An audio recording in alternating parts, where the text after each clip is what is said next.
Good evening, everyone. You are tuned into NECC Rainbow Six Siege Champions Division Yellow. It's looking to be a great matchup. My name is Binkkz. I am joined by my lovely friend, Carpi.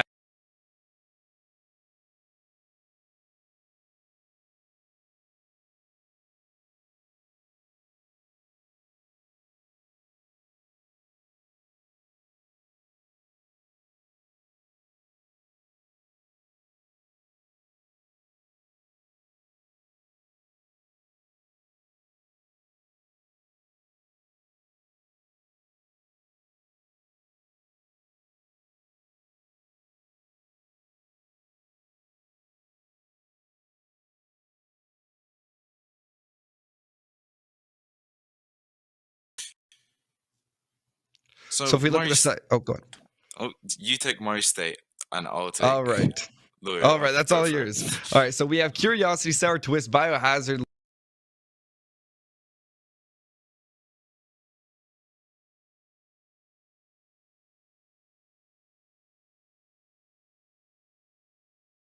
Academy, and they lost in that game, and a second loss to Texas Tech Red. This is a team that's just been looking to find their footing, and this could come in the form of trying a new set of maps or just going and having those little tweaks, as the rounds that they lost might have been ones that were a lot more obtainable. And once you lose that foot,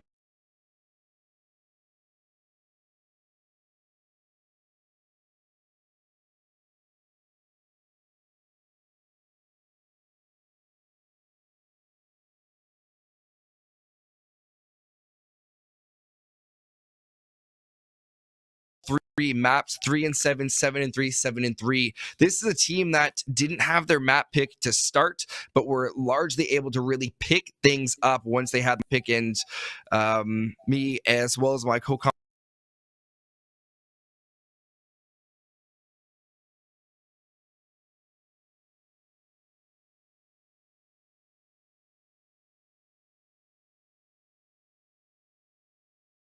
don't want to be pushing things all the way to the third map. Yeah, no, 100%. Both teams here are, I believe, are down by 1 or 2 games. So they're both going to be definitely wanting to make an impact on this match just to bring themselves back towards the division, whether they want to raise themselves as a team, just certify their position. You definitely don't want either team going more further into the bracket. So I think we're going to see a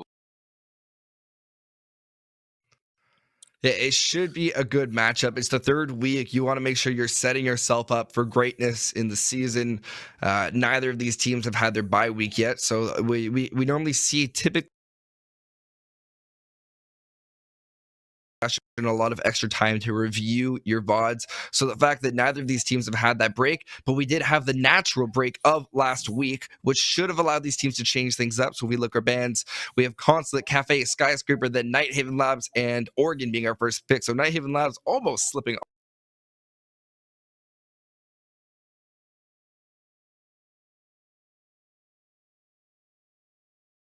saw them play on border in week 2, so not last week. I'm mixing up my weeks.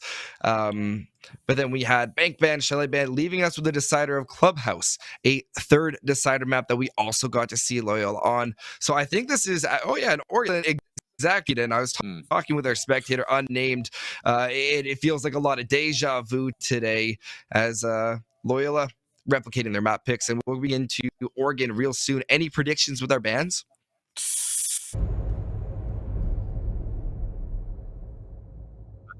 I reckon we're going to see a mirror, potentially a solid, just for the late.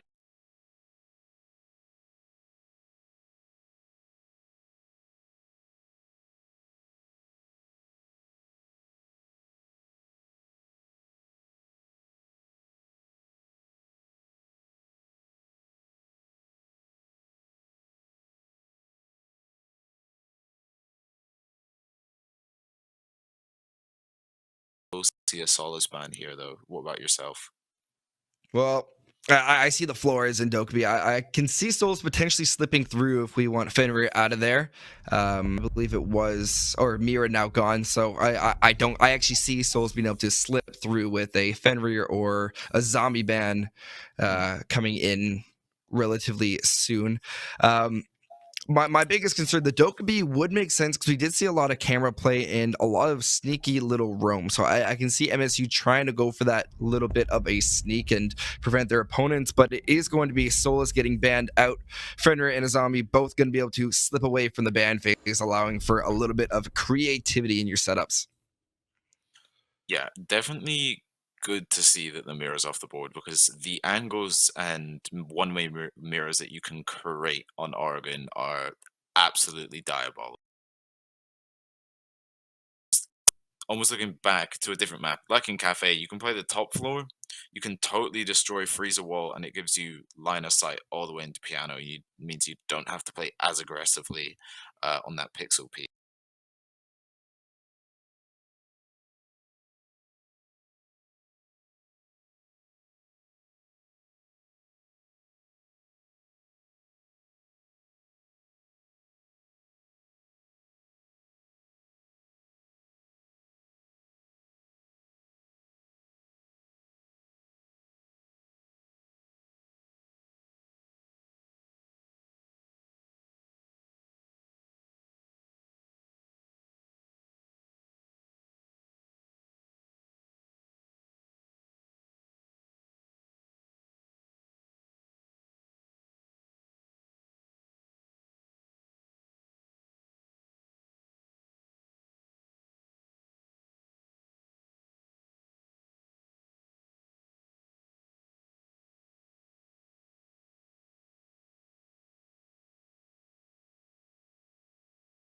I think we have seen Ram used a little bit for clearing utility like barbed wire on the floor, creating a lot of noise for the defenders to contend with.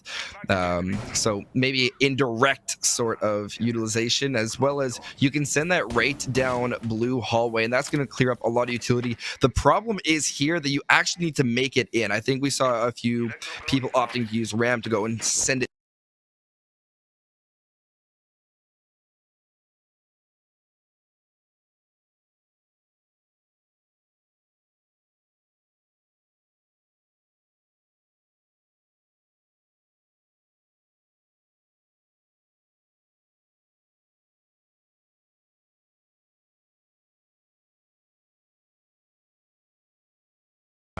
But look at all this utility coming out. We've seen two RAM gadgets, all three EMPs, now sorry, all two EMPs being used here, and a good couple of Womai gadgets popping off along. By Loyola Gray, MSU Blue looking to make their way in. A strong start is going to be pivotal for this roster, but time management slowly trickling away.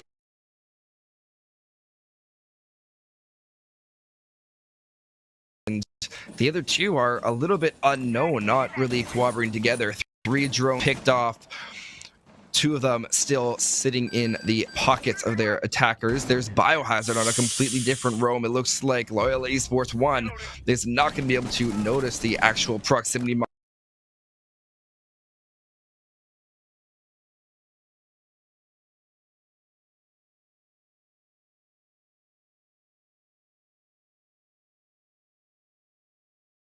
blue hallway, trying to set something up.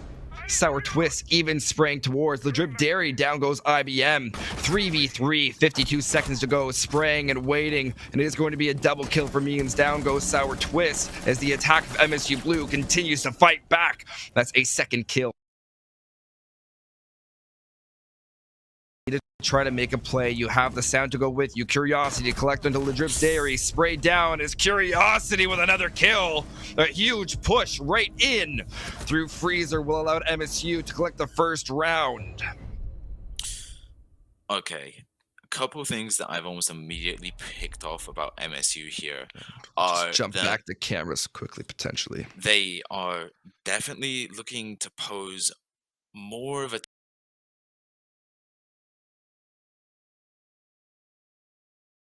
almost within 10 to 15 seconds. Usually, when we see mass amounts of utility go out, you do expect a fast push because when you clear utility, you want to take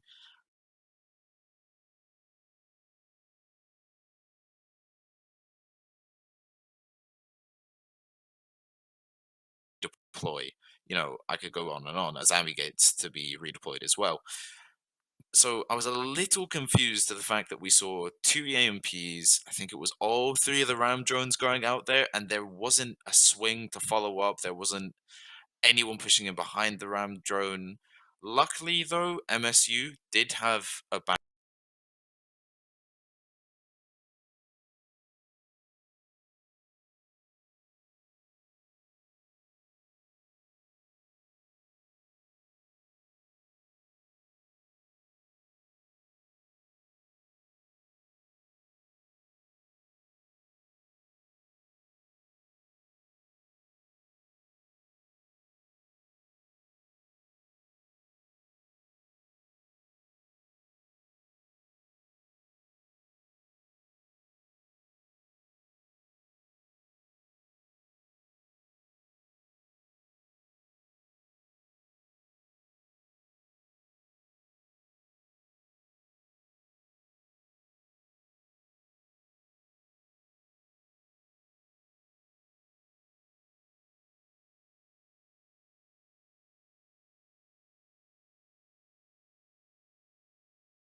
got a little bit overly aggressive and wasn't able to use their utility as much as they would have liked.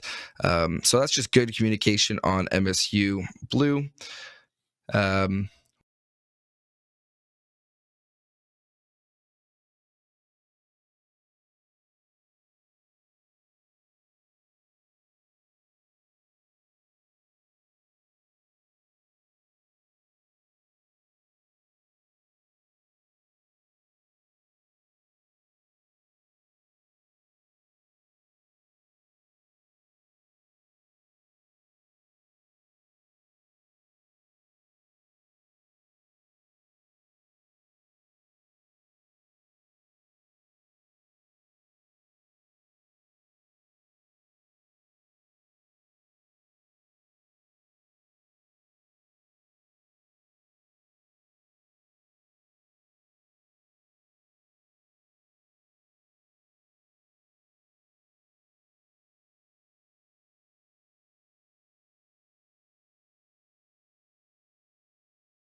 site again until yeah, you know what it you're could come doing down wrong. to yeah, it could just come down to an early round pick that turned the entire tide of the round. So you have a lot of good justification for going back to the same site, and if you believe that it could work. Now, a second take that I want to quickly get from you while we have this pause is, as an attacker now, if you can see that your opponents are going for the same site, how do you replicate? Hmm. That's a You very good see question that right there. You have got me exactly it. thinking. As an So attacker, you've gotta edit your pushes almost each round, even if it's just, by the slightest minimal rotation, whether it's changing up a character or just changing, what repel, whether you're doing it upside it's down or facing weird. forwards. Yeah. Yeah, because you have something that worked. A general critique of it,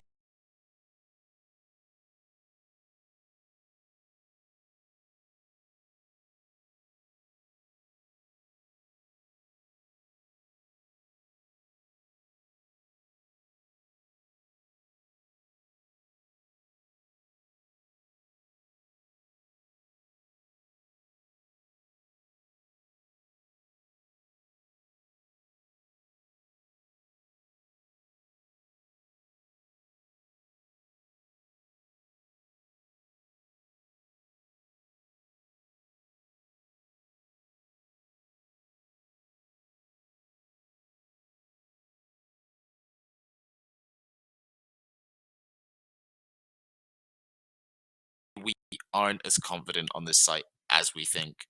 Let's change it up. Let's go top floor. Let's go tertiary. Because opening up with a tertiary site, you can confuse your attackers. They're going to spend that next 40 seconds rather than talking about the push and the plan.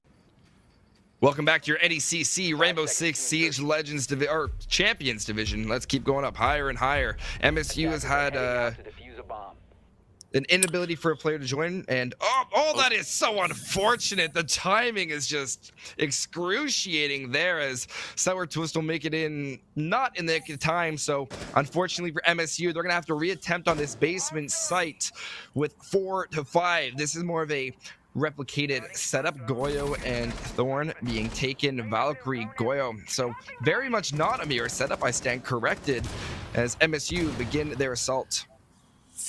Oh, yeah, that's a good use of Twitch drone.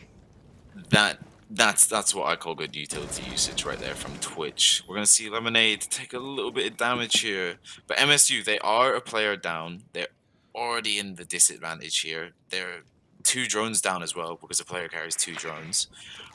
You're looking at a lot to come back from, especially Oregon being an attacker side. But Lemonade will say no, not today. He's gonna take Loyola Esports 1 off the bag and bring it back to a 4 versus 4.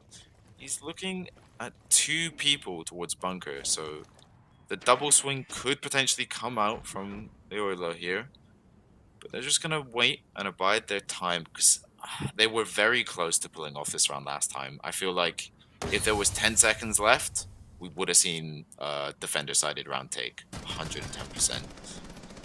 Yeah, gunfight between Memes and IBM Model will ring out, leaving both players licking their wounds.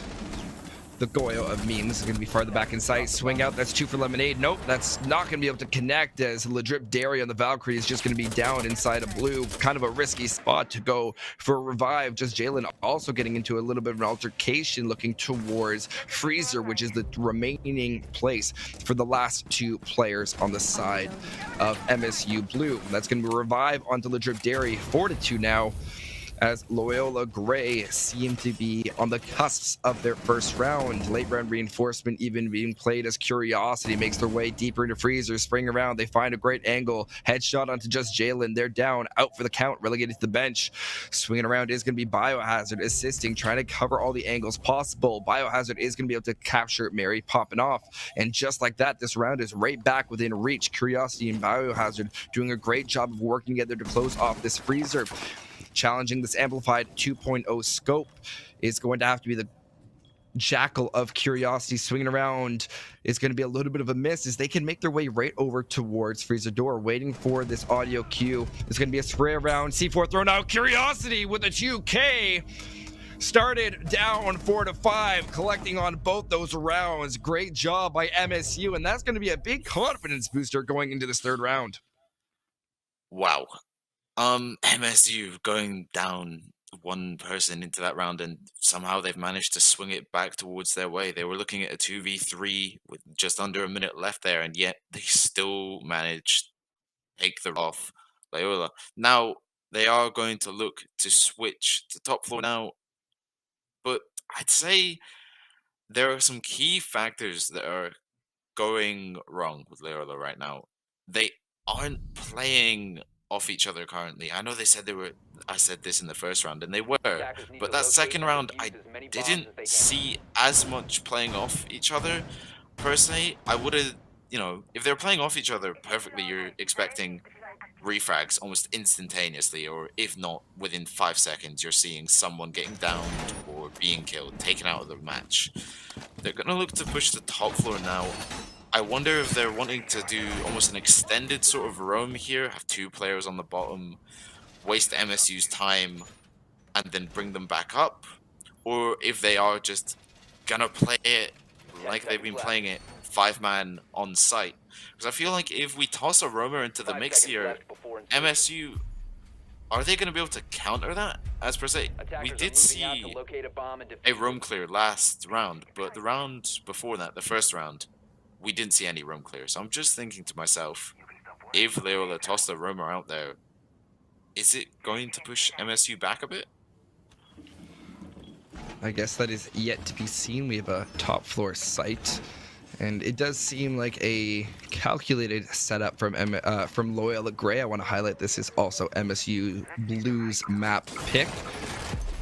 We are going to have a quick assault as Ram is sent right on, burrowing through master bedroom, or sorry, both kids' bedrooms.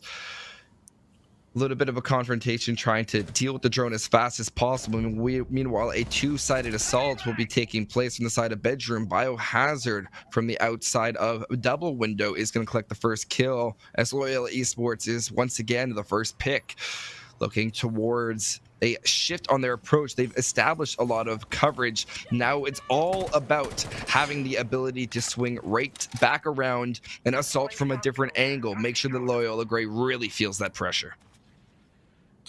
Yeah, MSU, they have been precision perfect so far. I definitely feel like the Ram should have been banned out. I mean, we weren't even 30 seconds into the round there, and the Ram had just opened up so much space and given Loyola so much less room to work with here. And now we've got the EMPs coming out, ace charges going, they're looking to rotate. This is what I like to see. Opening angles, rotating. Opening angles, rotating. Gonna see the impact trick come out. Not going to be successful, but just Jalen is going to pick one onto Curiosity there, bringing us back to a 4 versus 4. Taking out the Ram, which will take out 2 drones and the 2 other Ram gadgets there. Just over a minute left here.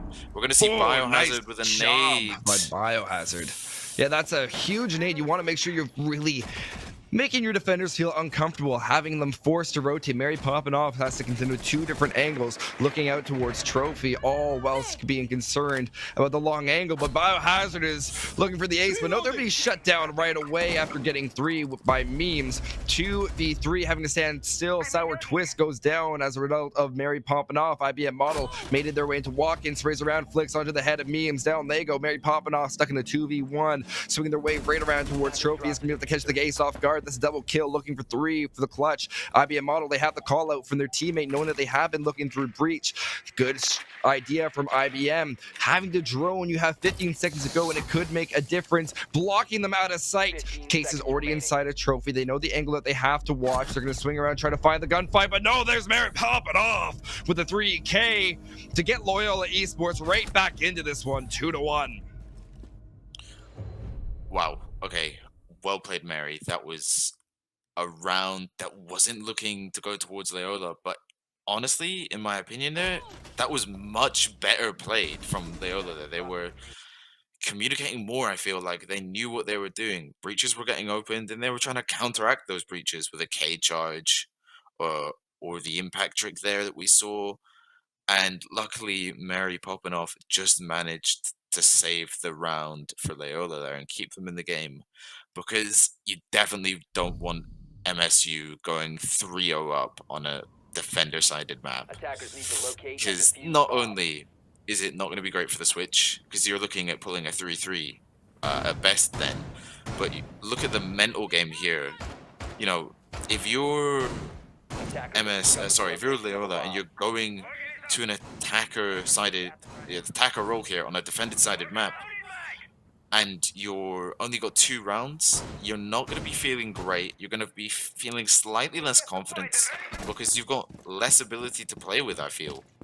Yeah, you have a really good point there, and it is going to be a big mentality thing and a mentality shift for how you're going to operate with mental. 3 drones being taken out during this prep phase, and we have Sour Twist having their drone on site, so what's the risk, what's the reward?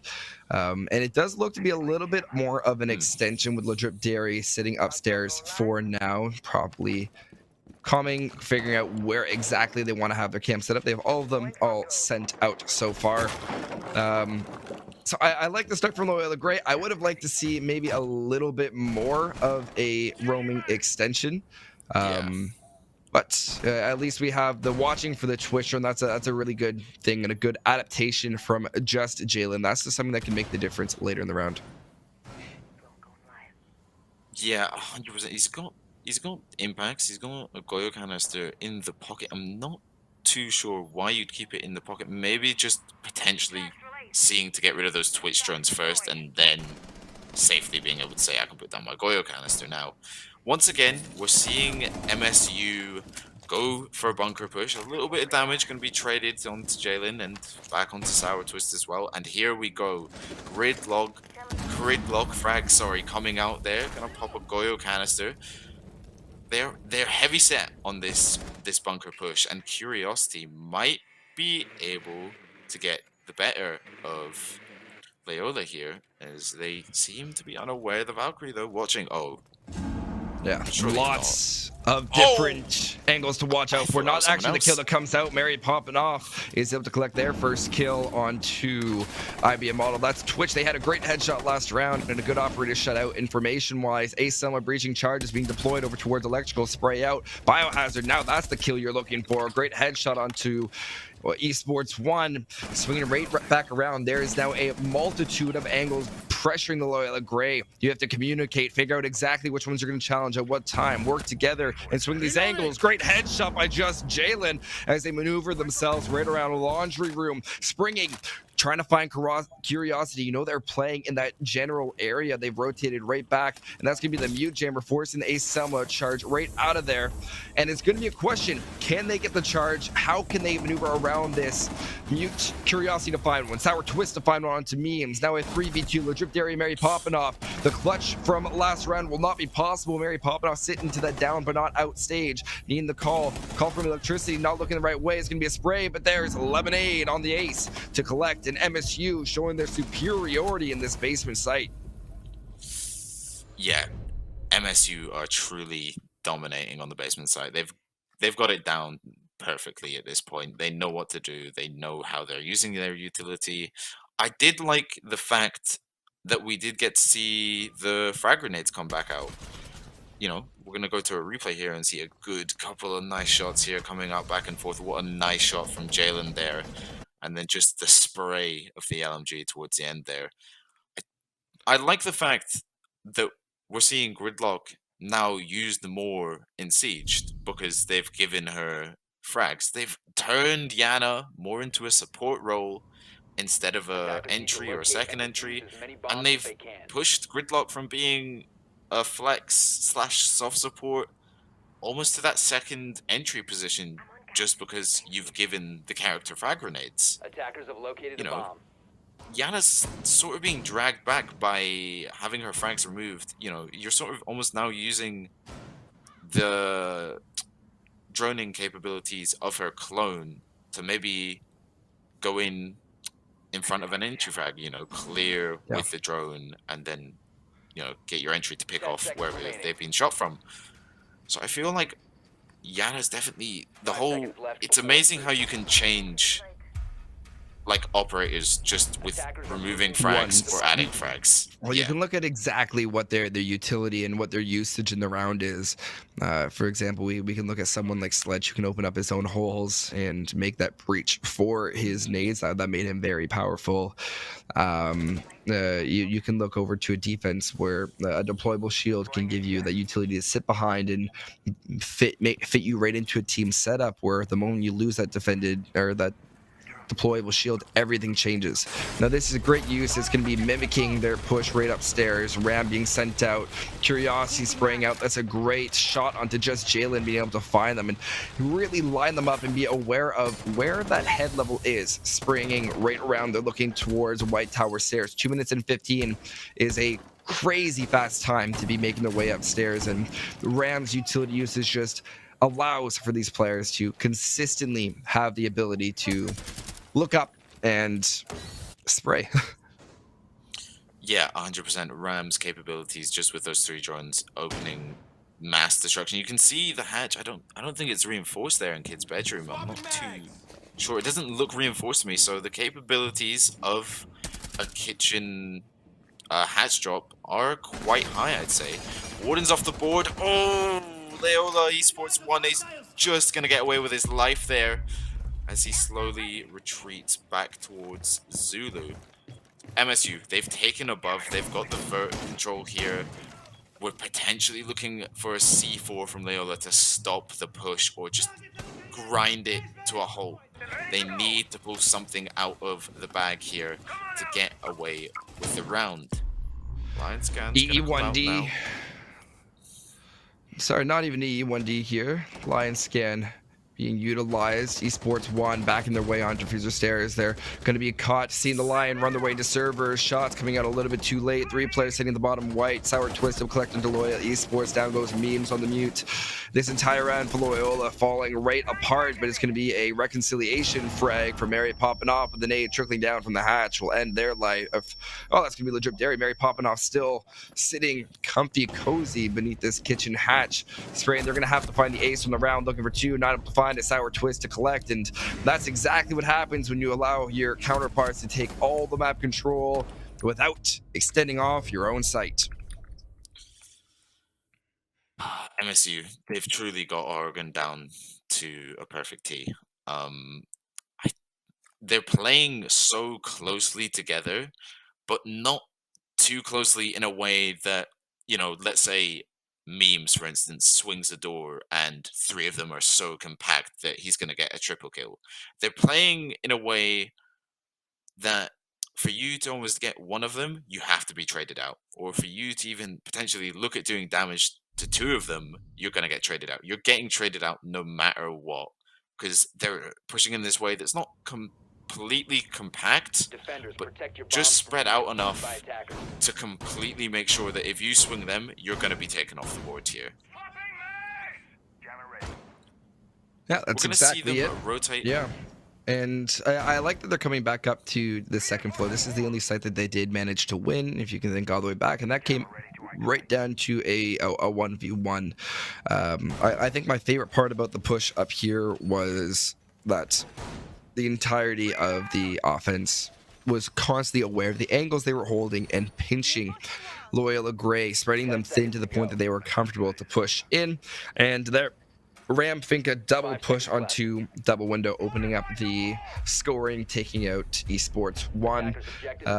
I think that's another key aspect that made a difference. I'm not sure how Loyola Gray plans to contend that. They haven't really adapted to any attempt at the master window. Sorry, the double window. Yeah, Loyola haven't really changed much up from when they lose a round.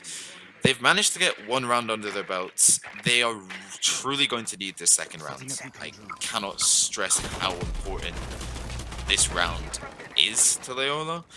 It's definitely a game changer if they're able to get it. If not, it might not look great. But Biohazard is going to shut down Loyola Esports 1 almost instantaneously. We're not even a minute into the round, and you're almost immediately in a 4v5. It's not where you... Exactly, not where you want to be. And even having this Nook slowly creeping up, if there's a camera, it might be able to spot them out thanks to that mute jammer. Nade being utilized towards attic wall. Spray out evened out, but IBM with a big nade onto Mary popping off. So that's going to be a little trade back and forward. Biohazard being spotted out, making their way up from the bottom of white stairs. This is where they're able to collect onto their 3K before being shut down by Memes previously. We'll see if they are able to replicate. Memes noticing the ace has swung in. He's going to be spotted out and killed. No, he's still alive. It's legit daring to go down. Memes recovers as his retinas adjust. And with a minute and 25 to go, MSU Blue is in the driver's seat, seeing the corner of ace but not able to collect. Swinging around, Mossberg shotgun is going to come in right true. Memes onto Lemonade. It will be the final touch to finish him off. And Sour Twist on the line, stuck in a 1v2. We've seen these clutch up situations before. Spraying, not able to find the Kaid as they're sitting comfy behind the barricade. Final Lion scan will look to reveal the location, but both players in just Jalen and Meme sitting cozy. 51 seconds to go. Lion still has 1 drone in their pocket available for utilization, but they have to find somewhere safe, somewhere they can actually sit long enough to use it. With 40 seconds to go, the longer you don't make a decision, it turns into one in itself. Here in the C4 rip, he knows where the Kaid could be located. Case is already down inside bunk. They have to make their way in there, contend with that Mossberg shotgun. This is a great cross angle being set up. If you're Sour Twist, you want to try to get into position and isolate this gunfight. If you're just Jalen, you do not swing this. You wait for your other player to make that impact. If they're contending one, you wait for the other one to peak. That's exactly what you see Memes doing. You have the communication here, swinging from side to side. And this, my friend, is how you play a 2v1. Don't give them the option. One side, the other. They cannot look at both of you, as Memes will collect on that kill. And we're going to see a 2-4 split with Loyola trailing. Yeah, that is definitely how you want to play a 2v1 there, Loyola. You've managed to bring yourself back. I almost feel like I saw you click towards the end of that round. You were struggling a bit to start it off. We saw you enter the round with a 4v5. We saw the trade towards Zami, which definitely favor MSU because of Zami's sheer capability to create new angles instantaneously with those Kiba barricades. And then we saw you slowly bring it back, and then towards the end, you play it perfectly in that 2v1 scenario. I feel like I've just seen Loyola, a light has gone on in their brains, and they're now clicked in. They're ready to attack. The communication is there. The communication is always key. I feel like now they've started to get their feet down a little bit, making I want to progress. highlight, Oregon is not their map. Last week we saw the same amount of struggle. I believe it was. It might have been either a 5-1 or even a. Oh, I don't know what side they started on, but just a really rough start for Loyola. I believe they're the Greyhounds, but yeah, it was a rough, it was a ramp up, and I talked about it early on of just needing to see them be ready right away. So MSU, we'll see how they contend on this defensive end, and they're hunting for the first win of the season. They're hunting for their first map win. This could be it. They have to maintain this pressure. They have to maintain this amount of confidence that they're playing with, especially on this defensive end, especially on the roam game. Yeah, like you said, this isn't Loyola's map here, but you can definitely tell that MSU has practiced that, and so close yet so far. The drip is going to find one onto IBM model, though. With that aggressive peak, Valkyrie is going to lose her life. Not only that, but a C4 off the board, so in a post-plant scenario or just an endgame scenario, it's looking much better for the attackers here. We're going to see them start to clear Big Tower. I want to see what they open. They're looking to go for a bedroom tower kind of push. Yeah, it's often structured. Rotate here. Often very structured with Loyola. My critique previously was their time management. However, they noticed something and hyperfixate on it, taking away from the previous part of the round. And now that Mozzie's been spotted out downstairs, I'm a little bit concerned that if they don't deal with this this defending presence sooner rather than later, it could be an absolute disaster. Not to mention the fact that you got Sour Twist that has not been droned out, sitting on the opposite side of the map, or not opposite, but opposite to Biohazard, and them working tandem. Lemonade able to collect on Tula Drip Dairy. That's your Jackal off the board. That's through the hatch inside of Attic, an unexpected angle that was not droned out, but you know they're not going to fall for that one again. And a minute 15. This is good progression from Loyola. A little bit of a stall out as they have not been able to get as much impact onto the map as they want. Yeah, just reading into what you said there about time. Sour is going to pick up Jalen, and there goes an EDD device. Sour's going to get a cheeky double kill there, sorry. And he's going to make his way back to site. But once again, reading into what you're saying, is Lemonade's able to pick off one more onto Loyola. It's just Mary Poppin. But hopefully now I get 10 seconds to just, as you were saying, you got to keep an eye on the clock, right? And I feel the MSU are playing the roam game perfectly here. They're letting Loyola take a little, and Curiosity gonna finish off the round there. They're letting Loyola come in a little bit and then almost starting the roam game then, rather than starting it instantaneously. Sorry. I feel like the roam game is definitely a good way to play Oregon, just the sheer time wasting. Even if it is just playing that Mozzie around that corner, not to get a kill, but to let them know he's there, and then he can just run away and try get out of that situation. If you're aware of the clock, you can almost win every round or get that round to a close enough scenario where it's going to benefit your team rather than the enemy. No, well said. Next site in the line of sight of MSU Blue is going to be that basement. They're looking for a perfect rotation. Them getting that round is a huge step towards them being able to win out Oregon, as they have one more guaranteed attempt upstairs. If they are unable to win these next two sites before it becomes unlocked again. Initial impression of MSU's Blues operator selection for downstairs. Maestro has been a very strong pick that many have favored. It's oftentimes paired with either a Rooney or Goyo, just because of these lasers' ability to detonate the canister or reactivate the barricade when nobody is around. That will not be the case. Opting for a mute Mozzie combo seems very anti-drone, and I don't know if that's catered best to Loyola Gray, because yes, they might stall out and try to deal with that utility. There's still a large possibility that they intend to rotate around and play guns up, rather. Yeah, 100%. I have got a question. How do you think MSU are going to hold this? Because we've seen them attack the basement, and they, first round might have a little luck on their side, but after that, they were consistent. They know what they were doing. They know where to position at what time. They were pretty perfect on the basement attack. So I A do wonder, team will from your point of view. always defend, or almost always, but be most aware of defending a site that they know how to attack in the way that they prefer to do it.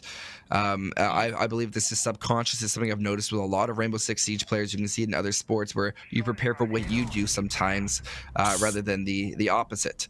Biohazard, taking out Mary popping off, and we talked about that roam game, for example, that was lacking of Loyola Gray. MSU Blue sees that as a potential weakness to their assault, then they're going to go and send someone on it. That's going to be a great refrag by just Jalen, though. That's quick, easy, and gives a lot of time to make their way down.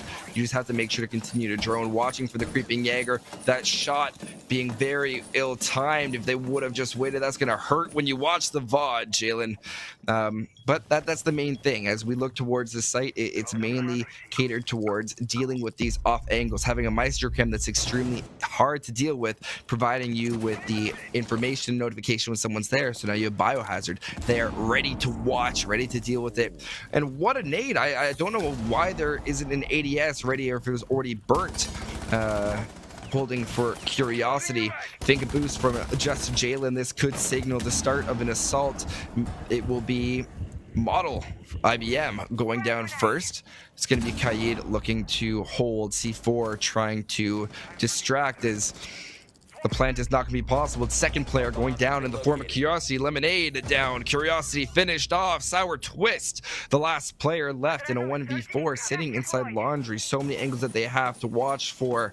The moment they take out one, they'll be notifying all the others. They're going to black up right towards Laundry. Double door, trying to find a good approach. Spraying towards the ace. Not to collect on a kill. Now all these players and a flurry are going to be rushing right towards them. The ace running by was the case. I mean, this plant will be most likely successful. Track Stingers also in place.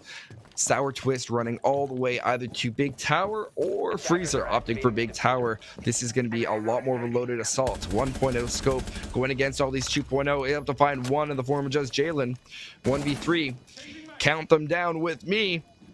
Swinging around, holding for pillar. No player holding close, so you don't have to worry about the Ted angle. Sour Twist does not know that, assuming making their way up. Spring around, there's the second one. Down goes Esports 1. Sees the claim. We're going to have to be very careful. One claymore down, looking for the second. But as you swing, you have to be very cautious of Freezer tapping in, long arming it, and that's the nice little pixel that we've not been able to see thus far. And you line yourself up with it. It's not even too much of a pixel, just a smart angle to hold, lured right on into it, and that's Loyola Gray being able to take another round.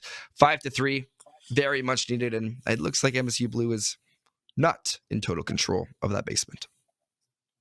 No, it seems like they know how to attack it, but not so much defend it. Let's just read into that round a little bit. We saw the roam game start off with the Mozzie, and that's what I like. We saw Mozzie was able to pick off one. And then not only did he pick off one, but he made the gridlock, double check. She was like, okay, I'm going to have to use my track stingers to maybe cut him off here. And you're getting rid of utility. You've gotten rid of a full operator there. but you've also gotten rid of, one of the 4 track stingers that Gridlock has. You've wasted time, utility, and an operator. You tick all 3 boxes. You may have gotten refragged instantaneously, but you've still managed to do a fair amount of damage onto Loyola. As the round progressed more, Loyola found their stride, and once again, as you said, it's not their map, but they found their stride, and they were able to go through Freezer and main. We didn't see so much of a bunker push from them. We saw a Freezer and main push, and I feel like that might have thrown MSU off because they might have been expecting a bunker push. But also, in that round, we saw a down, I believe. We saw 2 downs. And then the Cade was in Freezer, and he chucks a C4. I feel like that was a panic C4. He wasn't too sure where to look, where to go. He thought, I'm going to chuck the C4. Hopefully, I'm going to get 1. And then, his teammate got downed, and then another teammate got downed, and he's left from a 3v4 to a 2v4. And I feel like panic might have just set in a little bit towards the end of that round. But once again, Loyola looking to go do a main take, but they're going to rotate for a bunker this time, it looks like. Yeah, I always want to start with bunker. Stay versatile, as a lot of teams will back off from holding certain areas, and you can see there's a lot of utility dedicated to bunker. Spotting out the roam is legit Darius. They will now be making their way towards blue bunker. And this is a good way to split your opponent. I like the switch to a Legion by Biohazard. I think that's an operator that will be a lot more useful as the round goes on, especially in notifying the defenders of where exactly these attackers plan to sneak around site. With time management wise, I have an appreciation for Loyola's meticulous ability to sway from side to side. But the problem is it feels a lot more like the 50-second meta, and it's going to be an attempt with an EMP, but you can't throw that EMP before your Ibana gets here. It's going to be a little bit of a contestation. Now, timing is going to be very pivotal. Waiting for that second EMP now. And I want to turn your attention towards where's MSU Blue. All 5 players are alive. Almost all 5 players from Loyola Grave made their way inside, with the one sticking outside. This is an attack that is extremely slow, methodical at least, but might not be time conscious enough, expecting for MSU Blue to possibly get a little bit more aggressive and use that. But this Lion scan is not going to be able to capture anyone, as just Jalen is forced to drone it out. 48 seconds, I'm concerned. Yeah, I'm going to back your thought there. I feel like Ledrip might have been able to call out that they left blue slightly earlier. We're going to see a nade potentially coming out. And no, Lemonade is going to be able to kill just Jalen, as he was attempting to cook a frag there. Only now we're seeing blue getting open, and I feel like we should have seen that much earlier. Lemonade's going to be down. Ledrip's going to get 1 back onto Lemonade, leaving us in a 4v3 scenario. Back to a 4v2 as IBM picks 1 back onto Ledrip. And a 4v1, it's all down to Loyola, but IBM, is that a double or a triple there? I think he might have double killed it. Yeah, wow. At least double to end off the round as players flood towards the mute sitting by electrical door inside a supply, as that moves MSU Blue right back up to match point, as they were able to secure downstairs. And they are now going to have 3 attempts at primary bomb sites in the form of dorms and kids, as well back downstairs inside a basement after 2 attempts on this second floor site. Loyola Grey is doing a lot of things right. It just does not seem to be their map. Oregon has not worked out, and it's no wonder. It's just too slow, and Oregon requires too much of an active presence, where you can go and look at Clubhouse, where you can do a lot more sitting and waiting with vertical play. Oregon just does not have that. Yeah, you can't be as slow and methodical, like you said, as Loyola Grey were being. I feel like the problem with that, they were unsure what to open that round. And we saw MSU here completely back out of bunker and blue and elbow. They left it free. There was no one playing Killbox. There was no one playing Elbow. They left it free for Loyola to come in. And we saw the drip was sitting there. And I want to know, was it potentially a lack of communication or a lack of droning? Was it the fact that the drip had used his drones and they'd already been taken out? And he was unaware if they were still playing Elbow.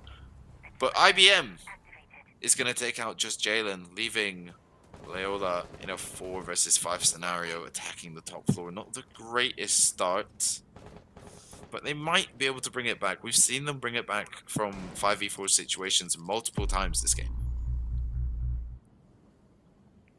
First line scan, just gonna go right nothing to capture there. I like the push. I will say that it's not that I dislike it. It just feels very slow. They're playing for a 20-second meta, and it does feel a little bit like old Siege. The one part of it that's not lining up, and what I think Loyola would have to change on this offense, is that the 20-second meta is really big about having everything set up exactly the way you want it. And so that's very methodical in clearing the entire map before. It's very quick, to the point where you could be attacking the site the same way MSU Blue did. That same level of aggression is what you need.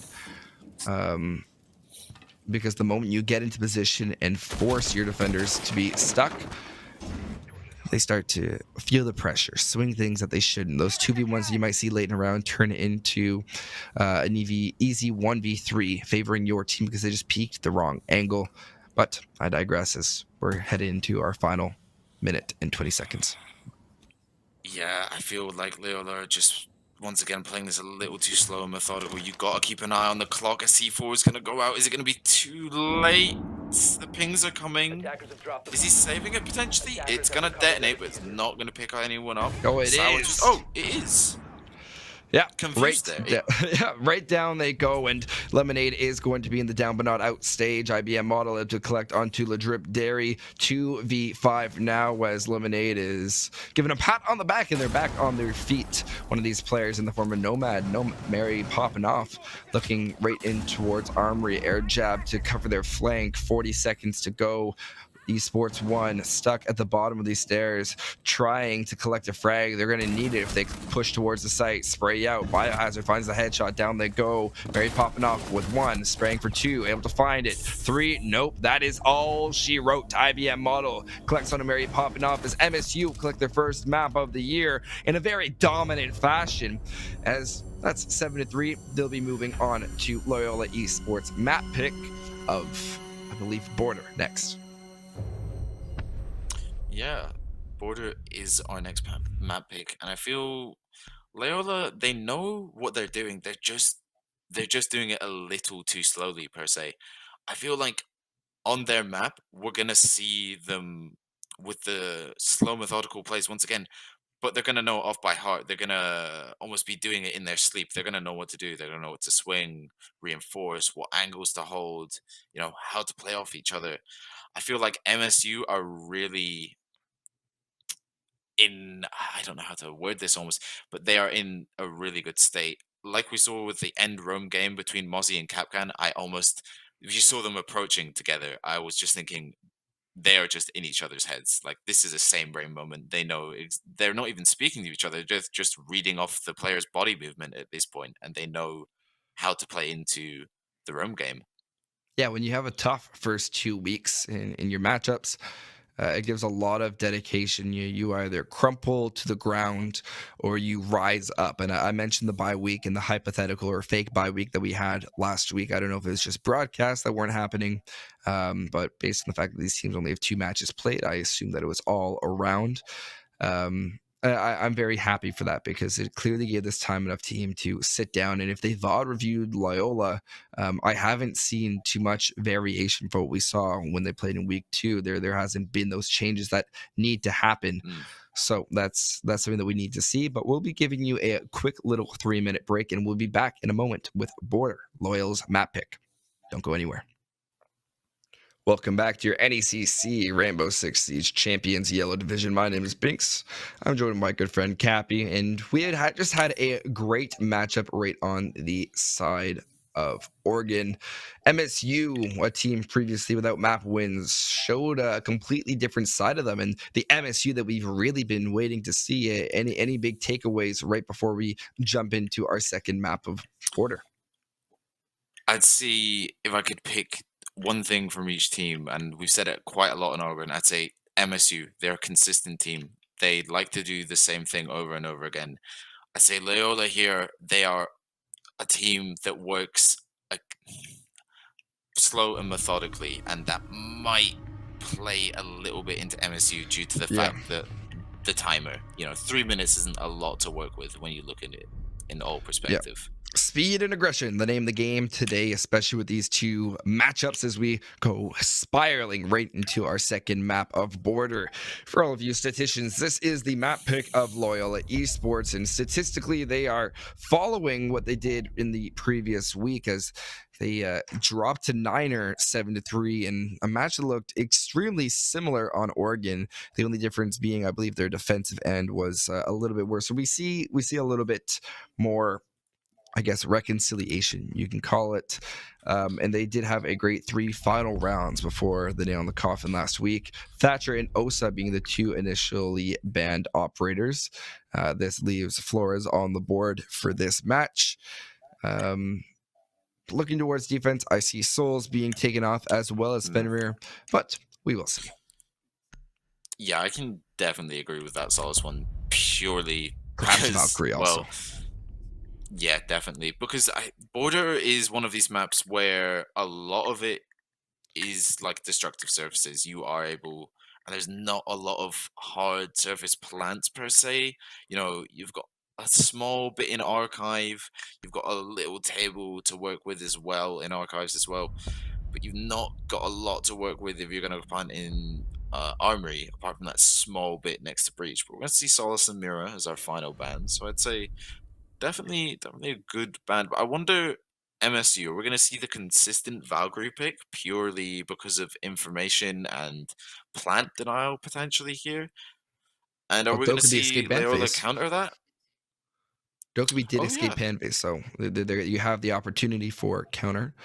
And this entire sort of assault Loyola staying on that attacking side, I have to say it really lives into that 20-second meta. You have the smokes to sort of hold off for Glass during a plant. I think this is going to be, assuming that we see a second floor bomb site and they deem it so. I just like having a really early pick. We're going to have a plant inside Archives assisted from the Montang going along the top side. Assisted from Glass holding the long angle. Ying is going to be responsible for those smoke and plants.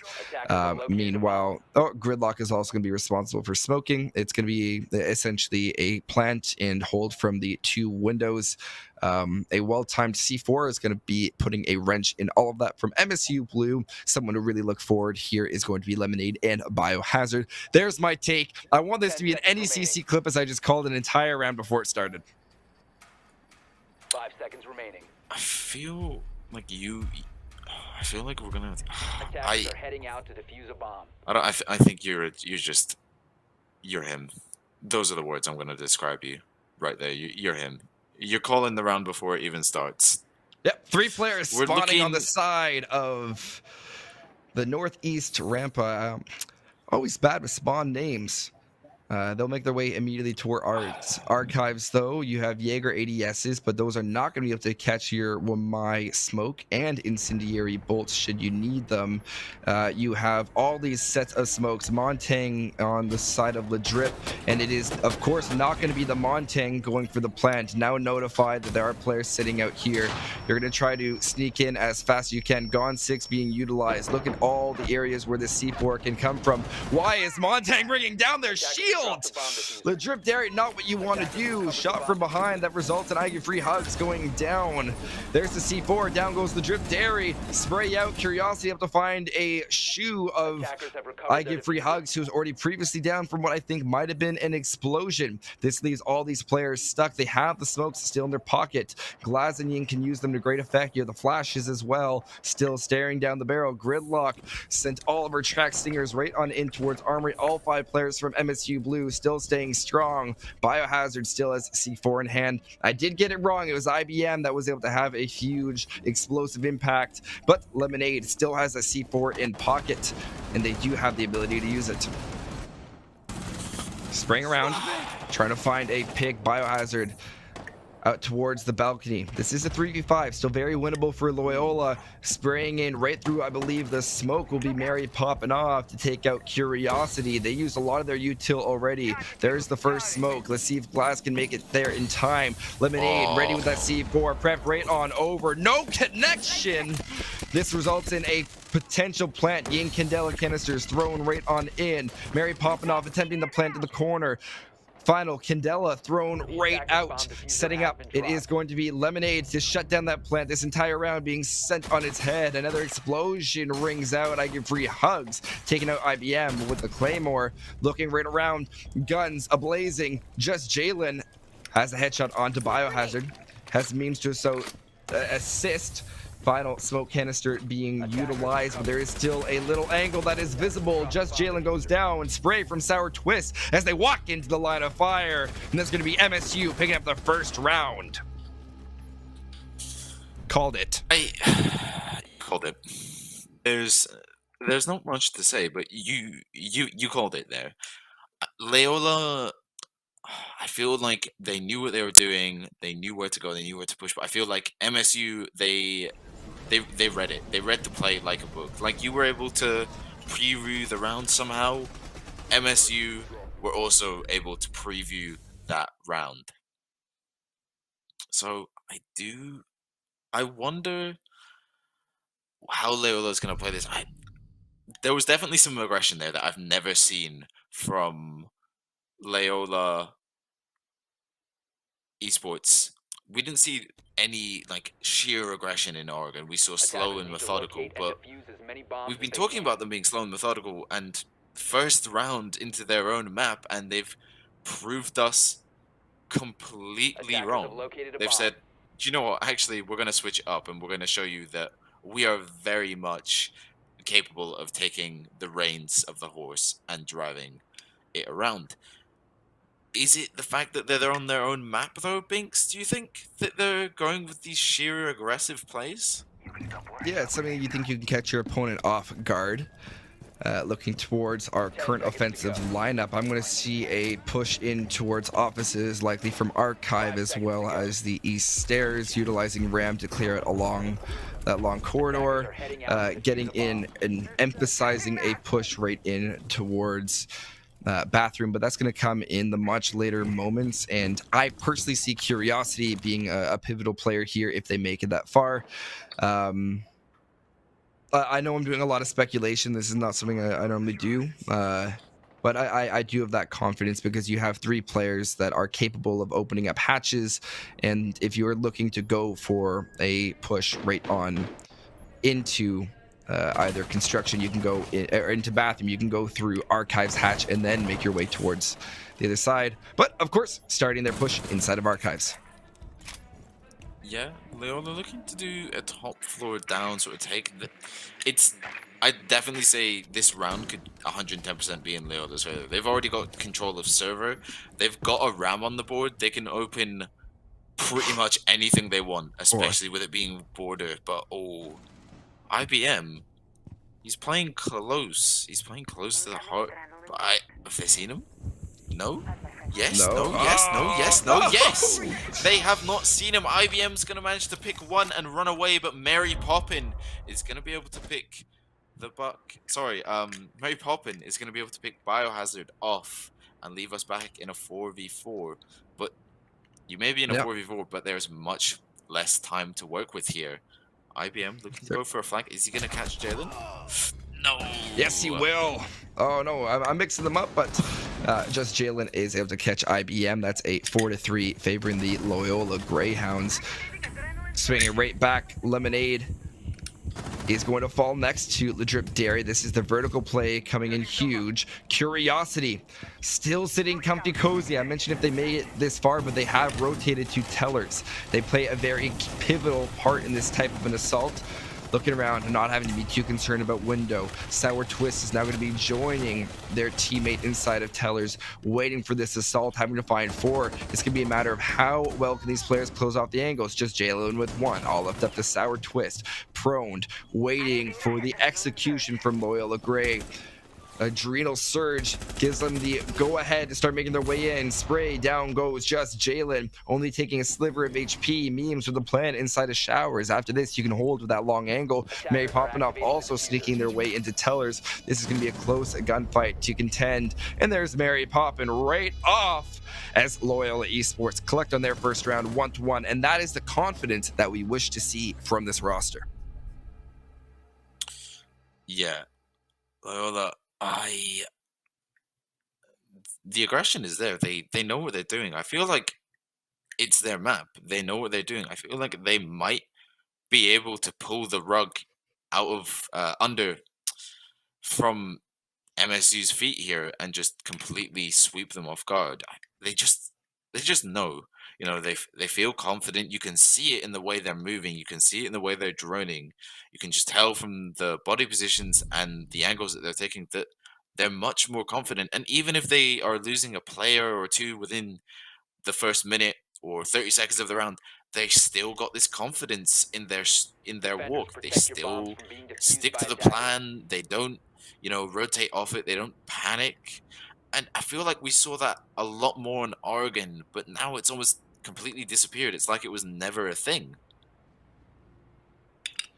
Yeah, it's been interesting, and I think a reattempt at Tellers here is probably going to be a good idea. The problem is IBM is not going to be able to get away with hiding where they were before. They're going to have to get a lot more up close and personal. I don't see enough changes. Biohazard, entry denial, device. I'm not sure. 5 seconds left before I gotta crack some fun at. Yeah, I had to. I apologize. No, that's fair. The viewers might have noticed me calling the Capcan EDDs entry denial devices, or EDD something device. along the lines of that. I mean, what can I say? Fun. I gotta poke fun where I'm able to. It's a tough world. It's the joy of being a caster. It is. Everyone loves to poke fun at mistakes, and great job of maintaining drones by Loyola Grey. All 10 still alive at 2 minutes and 25. And don't be mistaking, at a certain point, it's more of a fault to have all your drones alive, as it means you might not be collecting information, but that is not the case in this scenario. Unfortunate timing as the Drip Dairy is able to sneak right by, but you just drone that out while you sprayed it down. Gonna use the Gone 6 trying to open up a hole, not going to work as Curiosity comes spraying around with the rapid fire slug shotgun. And 2 minutes to go, opening frag already going the way of MSU Blue. This is a very different hold as they prioritize that upstairs, wanting to be a lot more active. But that overextension is exactly what Loyola Grey was waiting for, as just Jalen's going to have to heal himself right back up that Adrenal Surge as the entry denial device is going to chip away at their health. You can see Curiosity. He knows Jalen is entered in archives, but he's kind of unaware of where his positioning is. You can sort of see it in the way he was flicking back and forth. He knows he's there. He's just unaware of how he's going to push this, or whether there's a second one waiting and lurking. You can see a bit of the panic just in the way that Curiosity was moving there. But 4v4 with a minute 15. Loyola, I said this last round, they didn't have much time to work with, but yet they managed to pull it off. They were confident, and they timed everything perfectly, and they pulled it off. I wonder if they're going to be able to do it this round, though, because we've still got top floor control here from MSU. A C4 is going to fly out, and I think it's going to do more damage onto MSU than it actually is onto Loyola there. I give 3 hugs. Oh, All right, it's going to an give a outline. freebie there, letting them get away. But 45 seconds to go as it's going to be an all-out assault. Curiosity find just Jalen spray out. Free hugs finally collects onto the head. Down to a 3v3. Curiosity still sitting comfy, cozy, spraying out upstairs, trying to take care of Mary popping off. They'll finally do that. That's a triple kill for Curiosity. I may have called their name saying they'd be pivotal. I think I called the wrong round as they just seem to be on a different floor.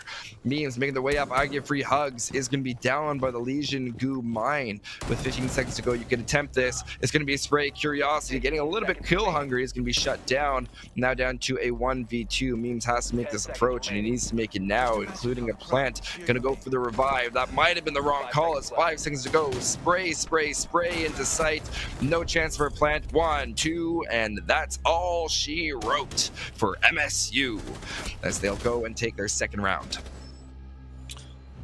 You know, we saw MSU completely hold the top floor there with Curiosity on the shotgun, and I'm gonna go a bit off topic here, but in the recent patch notes, Chichanka, as you know, he has the LMG now that can basically open, you know, walls instantaneously, and the LMG is almost like a DMR. It does a hefty amount of damage. Now, previously, I believe it was 49 that it did, or maybe 39. They've now ramped it up to 60. Now, if you do some quick siege math, considering most DMRs here are a 2-shot kill, you know, if it's a body shot, it's a 2-shot kill. If it's a headshot, it's going to be instant. But looking at this Chichanka rifle, it does 60 damage per shot, and it's not a DMR. It's automatic, and you get, I think it's maybe 50, 60 rounds in the actual drum magazine that you get with it. And I feel like if Curiosity had the Chichanka pick instead of the Azami, he might have been able to just hold top floor into longer, because you get the 10 flame nades as well. I think you might be looking at it the wrong way. I think Curiosity was taking the Azami primarily because of their ability to shape the map.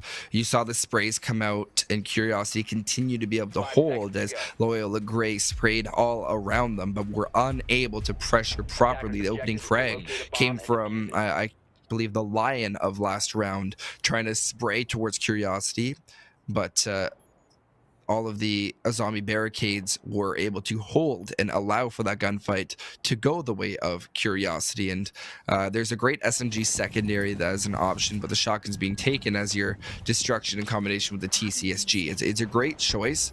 I think the problem with the Chichanka is you're playing him where the smoke would normally be played, and a site like Showers doesn't have that same utilization. You're not trying to stall them for time. You're more trying to force them to push in a certain way. Yeah, now, yeah, that makes a lot more sense. I think I might have just wanted to talk about Chichanka.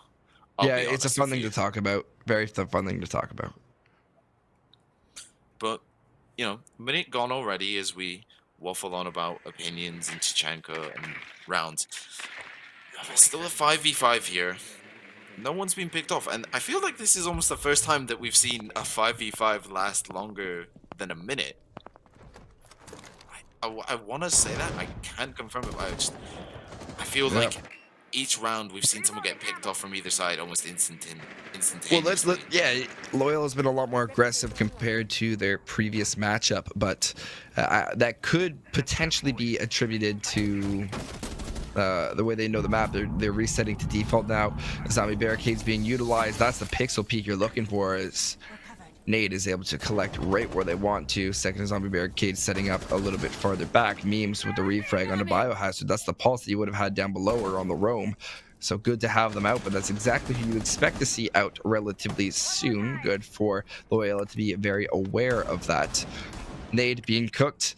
It's a lot of give and take between these two teams, but Loyola Gray needs to be taking more than they're giving if they want to make it towards the site, and they'll do exactly that. It's just Jalen picks off 2 kills from the side of offices towards Armory, even making their way past Fountain with 50 seconds to go. This definitely gives MSU something to think about. Sour Twist looking towards 90 Hallway, going to have to get a little bit more aggressive as Lemonade holds down the fort, staring towards Archives. Last time we saw a more aggressive approach. This could be the route they're looking for. Spraying, looking for one, unable to find the recoil, and it's going to be Loyola Gray taking that round.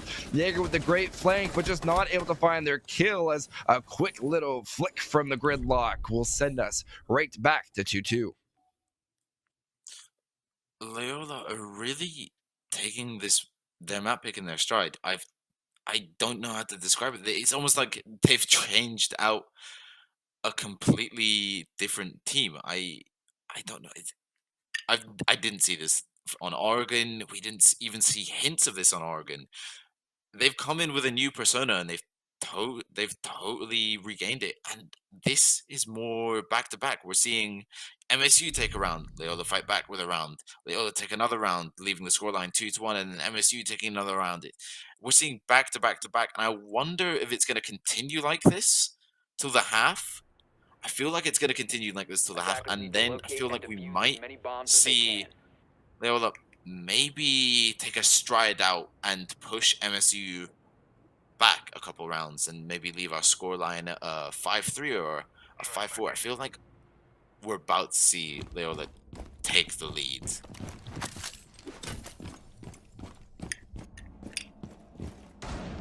I'm reloading. Just because of the sheer aggression that Loyola have been pushing Oh, with. sorry, having some microphone difficulties there. That's my bad. That's all right. But yeah, you had a very fair point there. And I want to circle 5 seconds right left back before around to MSU's defense. You said Loyola is running or really picking things up, and yes, that could be true with the defensive end. MSU Blue still has 2 rounds to really figure things out, reattempting upstairs. Yeah. And I like that Loyola Grays brought something different to the attacking table every time. The last time I broadcasted this team, I had a big emphasis on adaptation. And I want to hone right back in on that for a quick point of adapting to your opponents and knowing exactly how to play against them. And they're going to find the Electro Claw and disable that right away. That's good drone work. I mentioned VOD review, or I wanted to mention VOD review when you see a Kaid placing them and knowing what placements to look for. So good review from Loyola as they think they have control, but that's obviously not the case. Quick little Kaid trick. We'll see if it is going to capture anything. Second EMP being sent out. It is going to be a thermite charge. Will it be able to connect in time? Yes, it will. That's the armory wall opened up. Highly unfortunate there, and looking for the C4 now. I like Loyola Gray's assault, but I need to see a little bit more variety if you're going to go for server, especially clearing down below. Biohazard, he has the potential to get a kill here. If they have the intel on where Loyola are standing or where they're positioned, he might be able to get a free C4, but I don't think that's going to be the case today. Time's going to tick down. Memes on the rappel here, and whoa, that's a Kiba I've not seen. That's an interesting one there. I wonder what kind of angle you would get from behind. I feel like that's more That's for to protect contending the when rappel. No, that's entirely for holding towards the single door. You're not expecting for it to be open. We saw that same pixel right. peak held previously last round. Biohazard able to collect onto Ledrip Dairy. Down goes your thermite, but that's what, yes, your support's going to be droning you in at the start, but losing them is not the worst part of the round, as you have the tools to get in. Perhaps they were making their way towards Archives for a repeat of last round, and now you don't have a hard breach. That would make that pick a little bit more detrimental.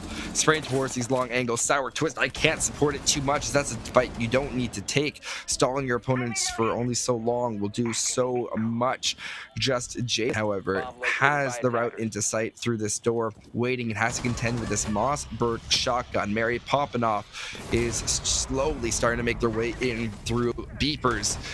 Lemonade for the refrag. Swing right through. Just Jalen off the adrenal surge. They'll have control of Archives. Going to go right back to the default plan with 15 seconds to go. Biohazard has the C4. Are they down below? Can they go for it? Lemonade.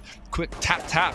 C4 sent over. Landing. Down goes I Give Free Hugs. All of them to just Jalen on the Finca. Able to find one. Sitting inside a fountain. Looking right over for Lemonade. They've been very hot finding the head this round. Can they find it again? No, that's all just Jalen. Guaranteeing Loyola with a 3-3 half and the opportunity to push for 4. Jalen is living up to his name, just Jalen. I feel like I want to see a quick check of the score. I feel like he's almost sitting on 5 or 6 kills, I want to say, currently. He's on 9. He's blown it out of the park. We've not even touched the half, and he's already on 9. He is really living up to his name. Let's just, I just want to take a second. This is a great tap, and I want to highlight this. Biohazard had the ability to make their way in as making their way back in Fountain. Jalen just had to watch. It was a little bit overly aggressive from MSU and a lack of communication. However, in the heat of the moment, that's a very hard thing to control. So fighting on this defensive end for MSU Blue is going to be absolutely pivotal. Securing that 3-3 half, you don't want to have a team that's on their map pick having that comfort of going to the defensive end with a advantage. Yeah, I could not agree more with what you're saying there, with the Mozzie pushing, just getting a little overly aggressive there. They waited 5-10 seconds. They might have been able to collapse onto Jalen in Fountain there, and he would have been in a really tough position, especially with the door angle and the larger open archway angle to play. But Loyola, they've managed to secure themselves a 3-3 at worst. But maybe they're gonna reach towards the stars and take us to a 4-2 split. We just gotta see how MSU play this. What I've been noticing from... Oh, go ahead. Go ahead. Sorry. What I've been noticing from MSU is they are bringing 2 or 3 C4s on the board, and they're using them quite early on. I feel like I'm seeing them quite early on. Apart from that round, you know, we've seen the Pulse and the Cade and the Mute. We've seen C4s, and most of the times you'll see it sitting on 0. Detected a bomb. Yeah, it's interesting, and I like this IQ take. It's really allowing for a extensive understanding of the site that they're attacking. And one of the big things that you'll see about IQ, and I want to make this point, is as Mary Poppinoff is most likely going to jump into the server and construction downstairs, the reason why you want to go down there is the entire floor is destructible. You can just keep spraying and tapping up, and most of the time you'll find all the utility that you need. Those bandit batteries, say bye-bye. It's just a matter of it being held, and it doesn't look like MSU Blue is going to be trying to do that. The only roamer being Biohazard, really looking to catch some players off guard, and we don't even know if they found them. Yeah, Biohazard, roaming below, he's got a lot of capability. He's got a lot of space to play with here, especially the fact that, like I said, the IQ could go below and shoot all the utility and just ping it off one by one. But they've not done that, and they've let the bottom floor sit, and it's gonna give Biohazards a lot of space to play with here. And whether he uses it or not, it's completely up to him. He could use this to the most of advantages, but just Jalen, he's peeking the wrong way, and Biohazard, if only they had our POV, they would know they've missed each other just by a tiny millimeter. IBM. That's where the VOD is going to hurt. Yeah. Those moments where you see people looking at each other through the wall, but IBM's going to pick up one. Not only that, he's going to walk away with his life and do a hefty amount of damage onto Jalen as he aggresses without checking for those ED devices. No! Shall I say. No. All right, I think 40, of course. Yeah. Hurts my ears, but from down below, you're still going to have all 5 from MSU ready to go. 3 only remaining. Make it 2 as Biohazard collects onto memes. Make it 1 from a triple kill from IBM. Challenging the exact same angle. Mary Poppinoff's going to make sure that there's no flawless round to end off this half. But they're going to have to find another 4. Challenging the exact same angle. Spraying around, having to watch. Could it be from down below? There's too many angles to watch. Single sliver of HP. IBM hunting for the 4K. Can they find it? Nope. Lemonade with the MP7 to round out this half. 3-3 for Murray State. A great way to claw your way and continue fighting through this matchup. Any predictions towards the attacking half? I'm trying to think here, because I feel like Loyola have shown the aggression on defense. Whether they continue, on attack, whether they continue it on defense is going to be a different story. And I feel like if they do continue on the defense, they're going to have a much better chance at taking this map. I feel Border is one of these maps that rounds are either snap fast, like they're almost instantaneous, or it's a post-plant scenario. I feel you never find yourself in the middle. I feel it's either one or the other, just because Defenders, protect your of bombs from being the defused by openness of attackers. Border, the amount of walls that you can open, the amount of destructibility that you have with this map. There's a lot of factors to play around with, whether you're attacking or defending. Yeah. I think that the differences you have from each side are what's going to make a big difference. Previously, we saw that Loyola Gray on the defensive end had a lot of trouble contending with Murray State's aggressiveness. I'm not going to be able to pick that one up. Sorry, Jalen. I could shift it right 5 back seconds talking left about before Oregon in MSU's ability to hold that basement site. Attackers' objective is to locate a bomb Or sorry, and defuse MSU's ability to attack the basement site, or attack upstairs. It was a big difference. Especially, I'd call it a difference maker, as they were able to cut off even with lines of sight. As I go and look towards Armory, I want to see that exact same thing echoed, with a line of sight being held from the windows, exerting consistent pressure. A Cali being brought to hold this long angles is exactly what you want to see. You can spray all the way down, and just hearing that 50 cal sniper is going to send a lot of people recoiling back, scared to challenge the angle. And drone game pressure, Loyola Gray to break unless they have a better plan. Yeah, I feel like one of the key things that we witnessed in Oregon with MSU is that they were consistent with their attacks. They never really differentiated hugely. It was the same mobs, it was the same push, and it was basically down to whether they won their ones or not, and that basically predicted whether who's taking that round.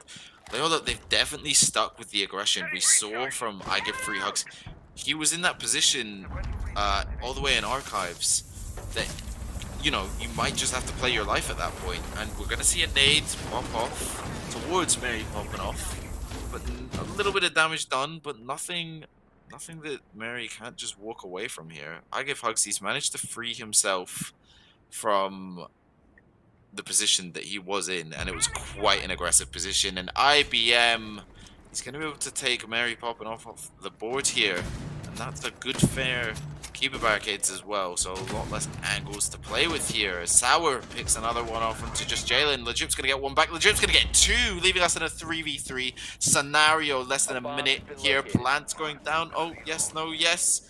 Plant You got to confirm that location. Here we go. They're going to go for the plant. I Give 3 cogs, go for the swing. The Cali comes out, but goes for the miss. Sour's going to be able to pick one onto Ledrip, and it leaves us in a 2v2 scenario. Great job, Case. Now stuck inside the side of Armory. 33 ticking away.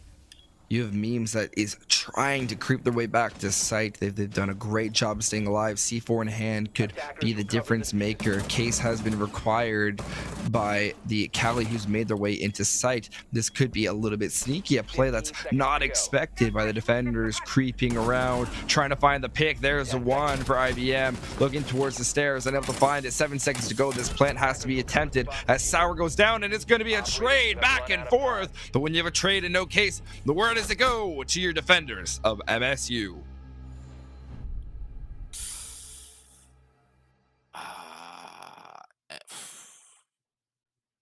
That round. Oh, defenders of Loyola. That is entirely on me. I'm losing the side swap.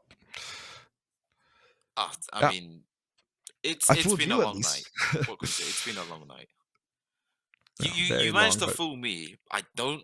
Maybe the viewers. I feel like that's just. You've definitely got me. If I got that's not bragging.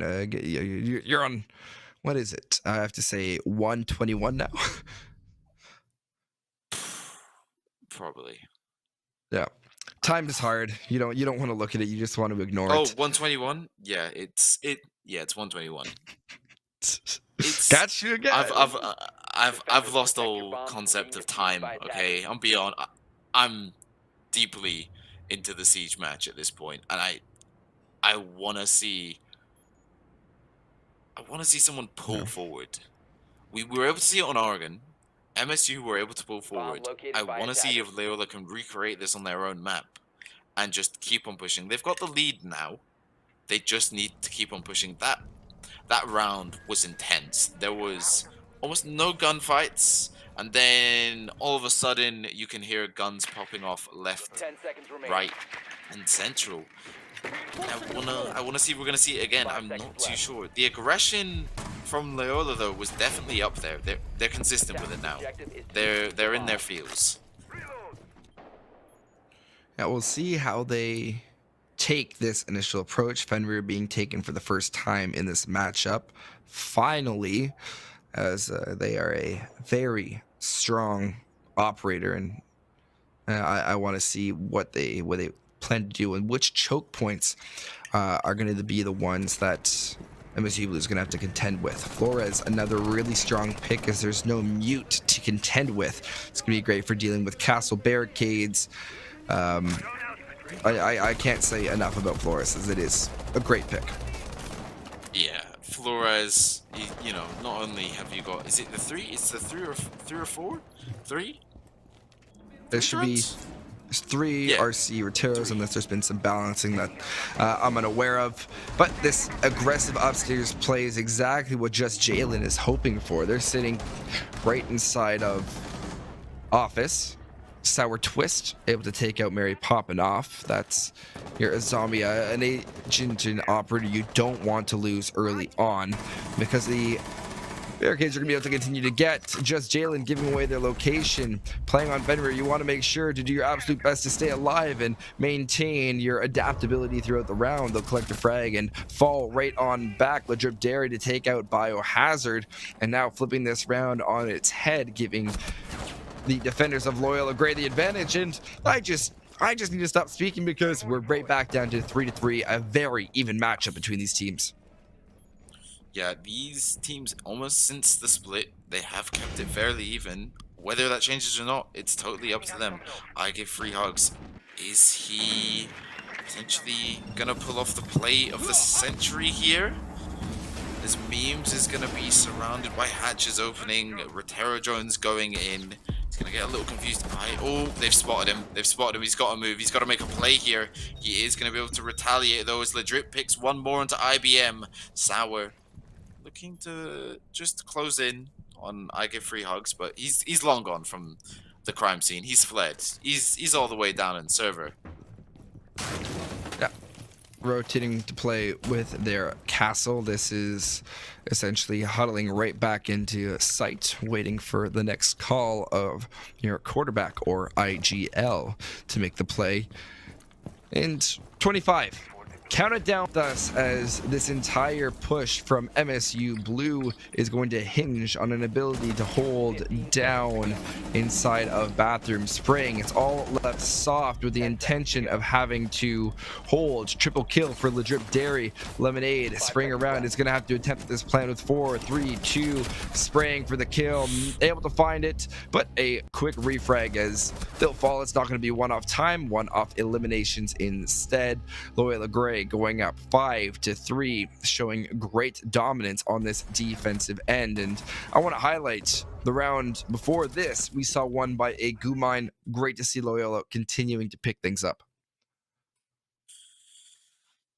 I feel like they're definitely in their stride now. Whether they're able to just reach and grab for that match point moment, we're just gonna have to wait and see. Honestly, it could be that now, you know, let's say you're running a marathon, right? And you're cruising through it, and then all of a sudden, is the marathon, like the wall is what they call it or something? You hit that brick wall, you can't move, you're struggling. Attackers I need to feel locate like and defuse bombs. this is Loyola's like brick wall. I feel like Bomb if they can located by push past attackers. this round and they can grab onto that match point, they're gonna take that map. And it's up to them if they're able to push past this brick wall. And I feel like they're perfectly capable of doing it. We've seen them, you know, the communication I feel like has been a lot better. You could also argue that they have been, you know, much more comfortable because it is their map pick. They played well on seconds Oregon, remaining. but they're playing even better on Border per se.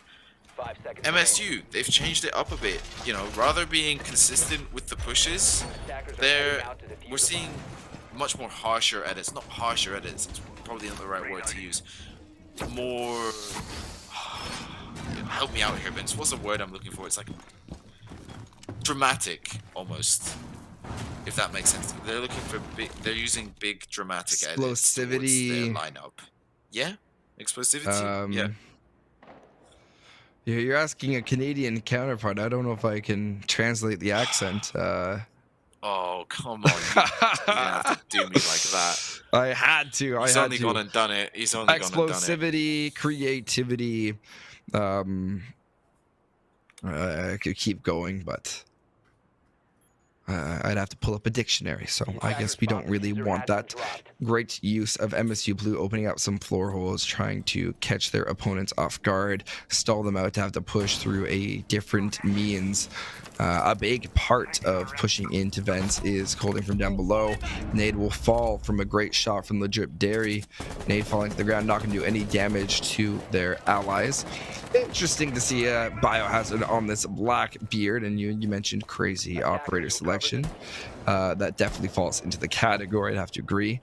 And reconciliation pick Mary popping off, taking care of, or sorry, I give free hugs falling. I'm completely losing my mind with this matchup, but it's going to be a collapse from the attack, clearing out upstairs. The Drip Dairy being the final obstacle in this feat.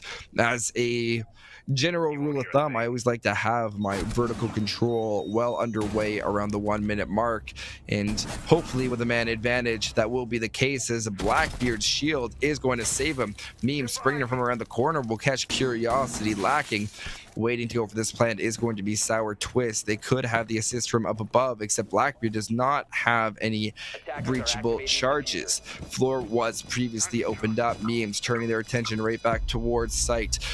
Lion will force the remaining defender of Memes to stay still, and there is more than enough vertical security for the Lion to sit right back. Sour Twist doing a great job with that plant spot, giving themselves a lot of options. Claymore set up on the other side, aware of upstairs. They're going to rotate right back, and not many routes to consider. 15 seconds to go, and MSU Blue did a great job on this round. Wrong place to place your C4, my friend Memes, as it's tough when you don't have the relevant information. Spring round 5, 4, and make that done if they want the kill or not. Claymore would have had it. Sour Twist to collect. MSU fight back 4-5, and I really like their ability to adapt to Loyola's extension and almost use it against them.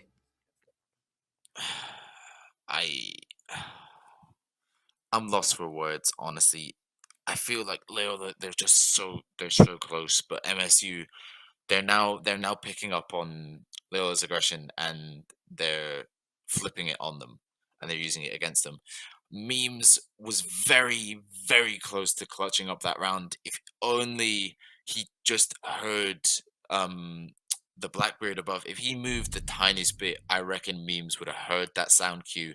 C4 would have gone up, and he would have been in a 1v1 scenario. Yet, even in a 1v1 post-plant scenario, it's still an extremely tough situation to win, especially playing on Border, especially being on the bottom floor site and having planted there. You've got the window to worry about, you've got verticality, you've got main entrance door.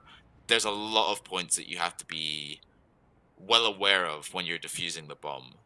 But he was almost there, just unluckily MSU were able to play it out perfectly in a 2v1 postman. That's what you'd like to see. Someone's got eyes on the diffuser, the other one's ready just in case of an aggressive swing. He's just playing it a little passively outside just in case the Blackbeard does get picked off instantaneously, and he's just ready to play that 1v1 scenario.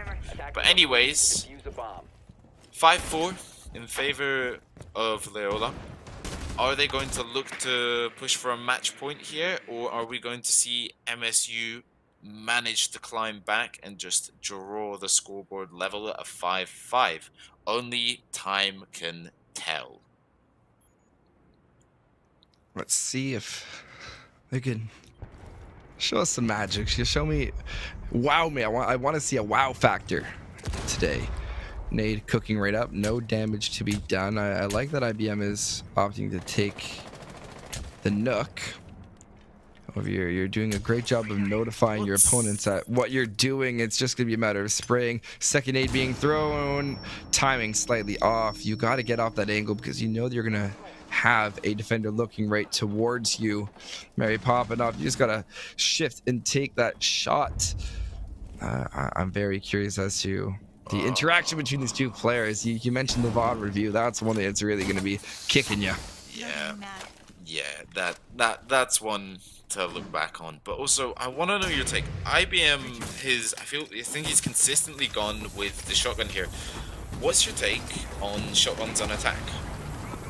Well, I'll get around to that if we are fortunate enough to have a second, as Legendary will fall to Curiosity off the headshot, spraying right back around to the back of the site. Lemonade is looking for someone who is not there. Curiosity with their second on the round, playing the Maverick. That is an impressive feat to say the least. You're doing that flex support type role all whilst frying out. Spraying is going to be I Give Free Hugs, taking out IBM. That shotgun that we would have wanted to see make an impact on this round will not be able to do so, as Memes will be using a slug shotgun instead to great effect, staring right towards. And you got to check those doorways, as just Jalen from the grave is going to collect onto Sour Twist. Now as the tables turn 2-3, Mary popping off. Another slug shotgun. We've seen a lot of shotguns this round, as Memes will capitalize it off with the TCSG, securing the location of their opponents, just knowing where to look. A really big cleanup by Loyola that's going to push them right towards match point. And shotguns on attack, I come from an era where they should not be happening. It's illogical in most cases. If you need a shotgun, you can take Buck. If you need soft breach, you have someone who's dedicated towards soft breach. You're an attacker. You're meant to be playing those long angles and using the amplified scope. In my headcanon of Siege, it makes absolutely zero sense to be limiting yourself. And yes, it turns some agents into a great roamer, and I think Nook is going to be a rare example of that, because that silence shotgun has the capability to do well, but I just can't justify it. I feel you're going to get into too many long range altercations, and yes, you're supposed to sneak up and you have to calculate your route in order to play that shotgun, but why are you hindering yourself using a silence shotgun that in some cases is going to take not a 1 pump but a 2 pump to knock them off? And that's my take. I know that it could be wrong, and I'm old-fashioned in how I think about Siege. The only, my take on it is that when it comes to using the shotgun attack, you need to know what site, what map, like you said, what route that you can take. Because on border, I feel like the shotgun's going to be a little insufficient, purely because, like we've mentioned a couple times now, the mass destruction that you can do with this map. If walls are left unreinforced, they're gonna become wide open. The long angles on this, endless combinations for long angles, endless. The floor can be opened up, and when it comes to the floor being opened up, a shotgun versus a Lion 50 round drum mag here, Lion's gonna come back on top in that fight. Curiosity with the drone.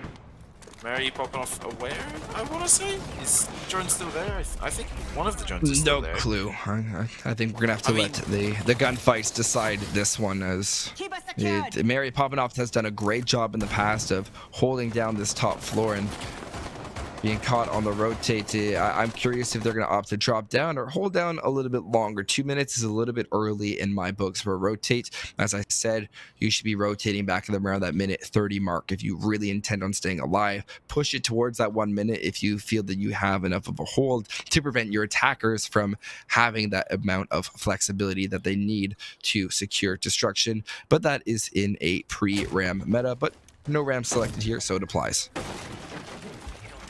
Yeah, I feel like Mary Popenoff is well aware of the position that he is holding, well aware of how to play it as well. You see him sort of back out, know when to back out, know when to play there. He was playing a little bit of the aggression there, but Curiosity is going to go to pick just Jalen off the board, leaving us in a 5 versus 4.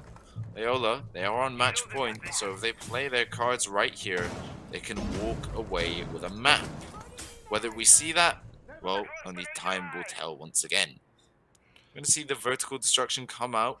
Mary Popenoff is being able to... Is he above? He's below? Is he above? I can't tell. He's below, isn't he? He's below. He is, yeah, he's drop safely right gone down, below. and that's the right thing to do as time ticks away in a round. It gives you a lot more flexibility to know when you can go for your push. That is going to be good information. Down goes the Binkkz, as you have to sort of turn your line of sight towards Tellers. Spraying. Down goes the Kaida memes. They've had a great second half with that TCSG finally being shut down.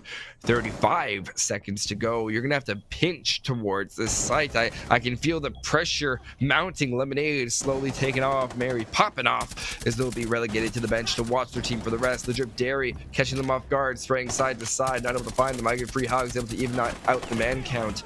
Spraying, trying to find that last player on site. I give free hugs, finds the headshot.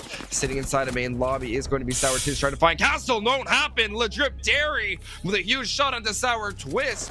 And from the depths of a 2v4, that's going to be Loyola Esports taking their own map pick, and we're going to be sent all the way to our final map of Clubhouse.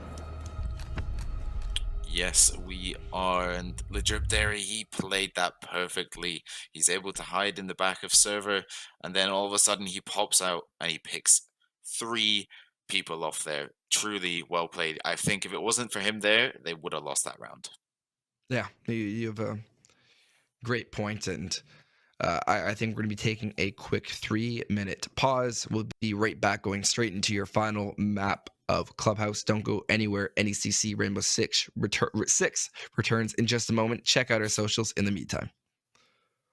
Welcome back to your NECC Rainbow Six Siege Champions Yellow Division. We just had 2 first one going the way of MSU, the second one of Loyola. And we can't end in a tie here at the NECC. We have to have one final map, a decider, to tell us who is the ultimate winner of today's matchup. And that deciding map is going to be Clubhouse.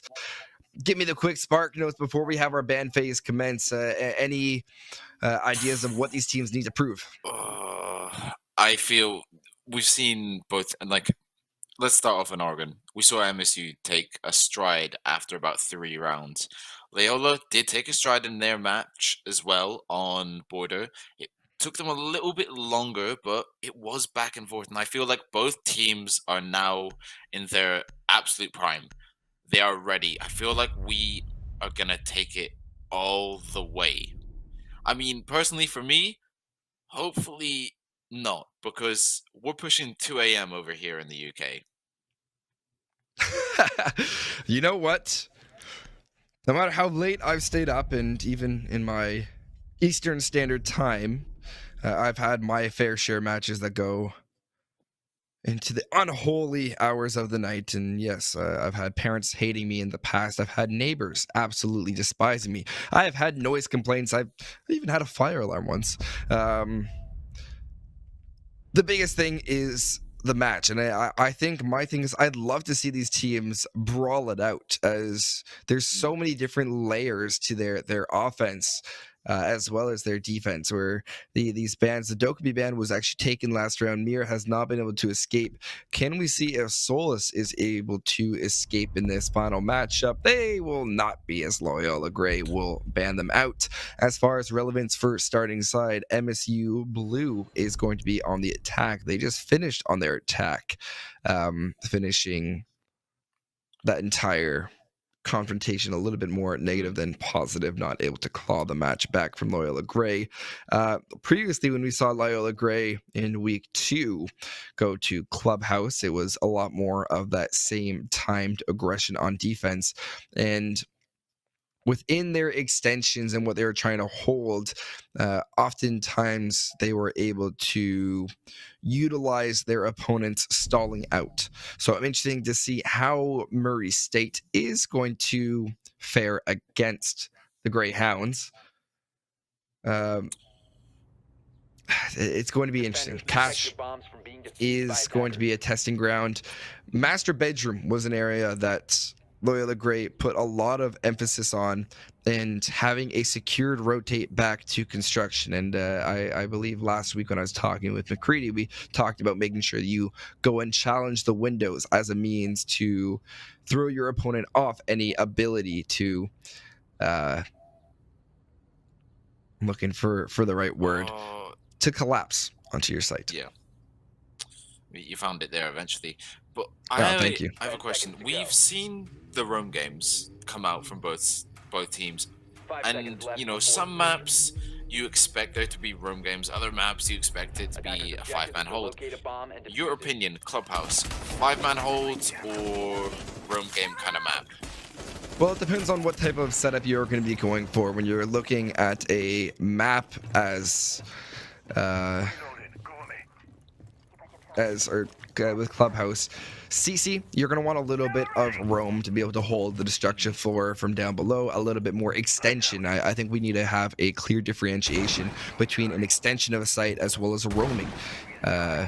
If you can't tell that difference, then it oftentimes makes a difference. Both Thatcher and Cali being taken, I think MSU's choice to do this, they had great proficiency previously, and if they can line a quick kill up, giving away the angle that they're holding, this is going to show a lot of scariness. Jalen's going to eat a large chunk of damage as a result of the native of Biohazard, really fighting to see if they can snag this first opening kill. So that's more. We'll go site from site, and every round you can turn to me. I'll give you a roam or extension ratio, and I believe that CC is a lot more extension, with possibly one roamer dropping down for a late C4. However, look at that entire area. Lounges near impossible to hold and has to be a rotation. But to start us off in our final match, we've got Ledrip, who's going to be able to pick one up onto Biohazard down below.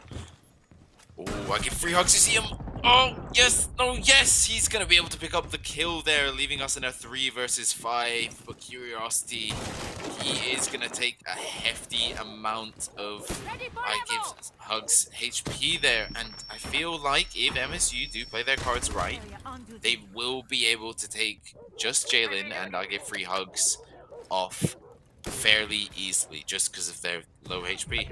But one of the best parts about Siege is the fact that that headshot can make the difference, as Memes collects onto Sour Twist. It could be the little body shot that you need, but spring around, all those bullets, one left in the chamber as you reload. That one shot could be a final blow to an opponent with 100 HP, as Lemonade and IBM look to pick up the pieces, especially as these flex support operators. They're not the ones that are typically expected to grab those frags. Memes using that TCSG to great effect, collects onto their their first frag of the game, as I believe they might have finished off a downed player, or it was Mary. Oh yeah, must have been Memes before. I'm curious as to how the scoring works with down but not out. Like I said, I'm an old Siege player. That's not going to be a flawless round, though, as even the headshot required to finish off I give free hugs off their limited amount of HP, as IBM will most likely opt to save here. Maybe try to collect on one final frag. They'll be able to find it onto the Kai, double kill, pat those stats. Why not? But there's Tachanka waiting down red stairs, and that over rotation into garage is what's going to do it. Loyola Esports picking up a consecutive round on defense and not skipping a stride since Border. You know what? I'm happy. This Chanka's come out. You know, I can safely. I do not mind if this match takes me into the earliest hours of the morning, as long as see my Tachanka, and I have seen my Tachanka being in use. I can go to bed happy. And we're gonna get another look. I think Tachanka. I know it's Tachanka. Great. I love to hear the official pronunciation, but yeah, or the pronunciations of all the operators around the world. I think it was used to great effect, and that is one of the sites that they're viable. However, as you go downstairs, this one you're looking at more Goyo or Smoke, depending on your lineup. Yeah, I guess if I'll quickly give my take during this 20 seconds on Roamer ratio. I like to call basement more of a turtle site where you can hide downstairs, and when you have roamers, you want to make sure that you give them a route to make it back to site. So you oftentimes might see a roamer lurking upstairs inside bedroom there, playing for their life. Rotation back down is a little bit too dangerous, so they will not be able to make it and have to play in a way that they attract enough attention that Loyola Gray doesn't want to attack them. An SSG strat, or the SSG strat from years ago, was a massive extension and more of a turtle to give their attackers or their roamers a way to get back, forcing their opponents to consistently have to take them on at every stage. It was more of a barrage type of defense where you have fortification, fall back, fortification, and that is another viable route that I see to defending this site.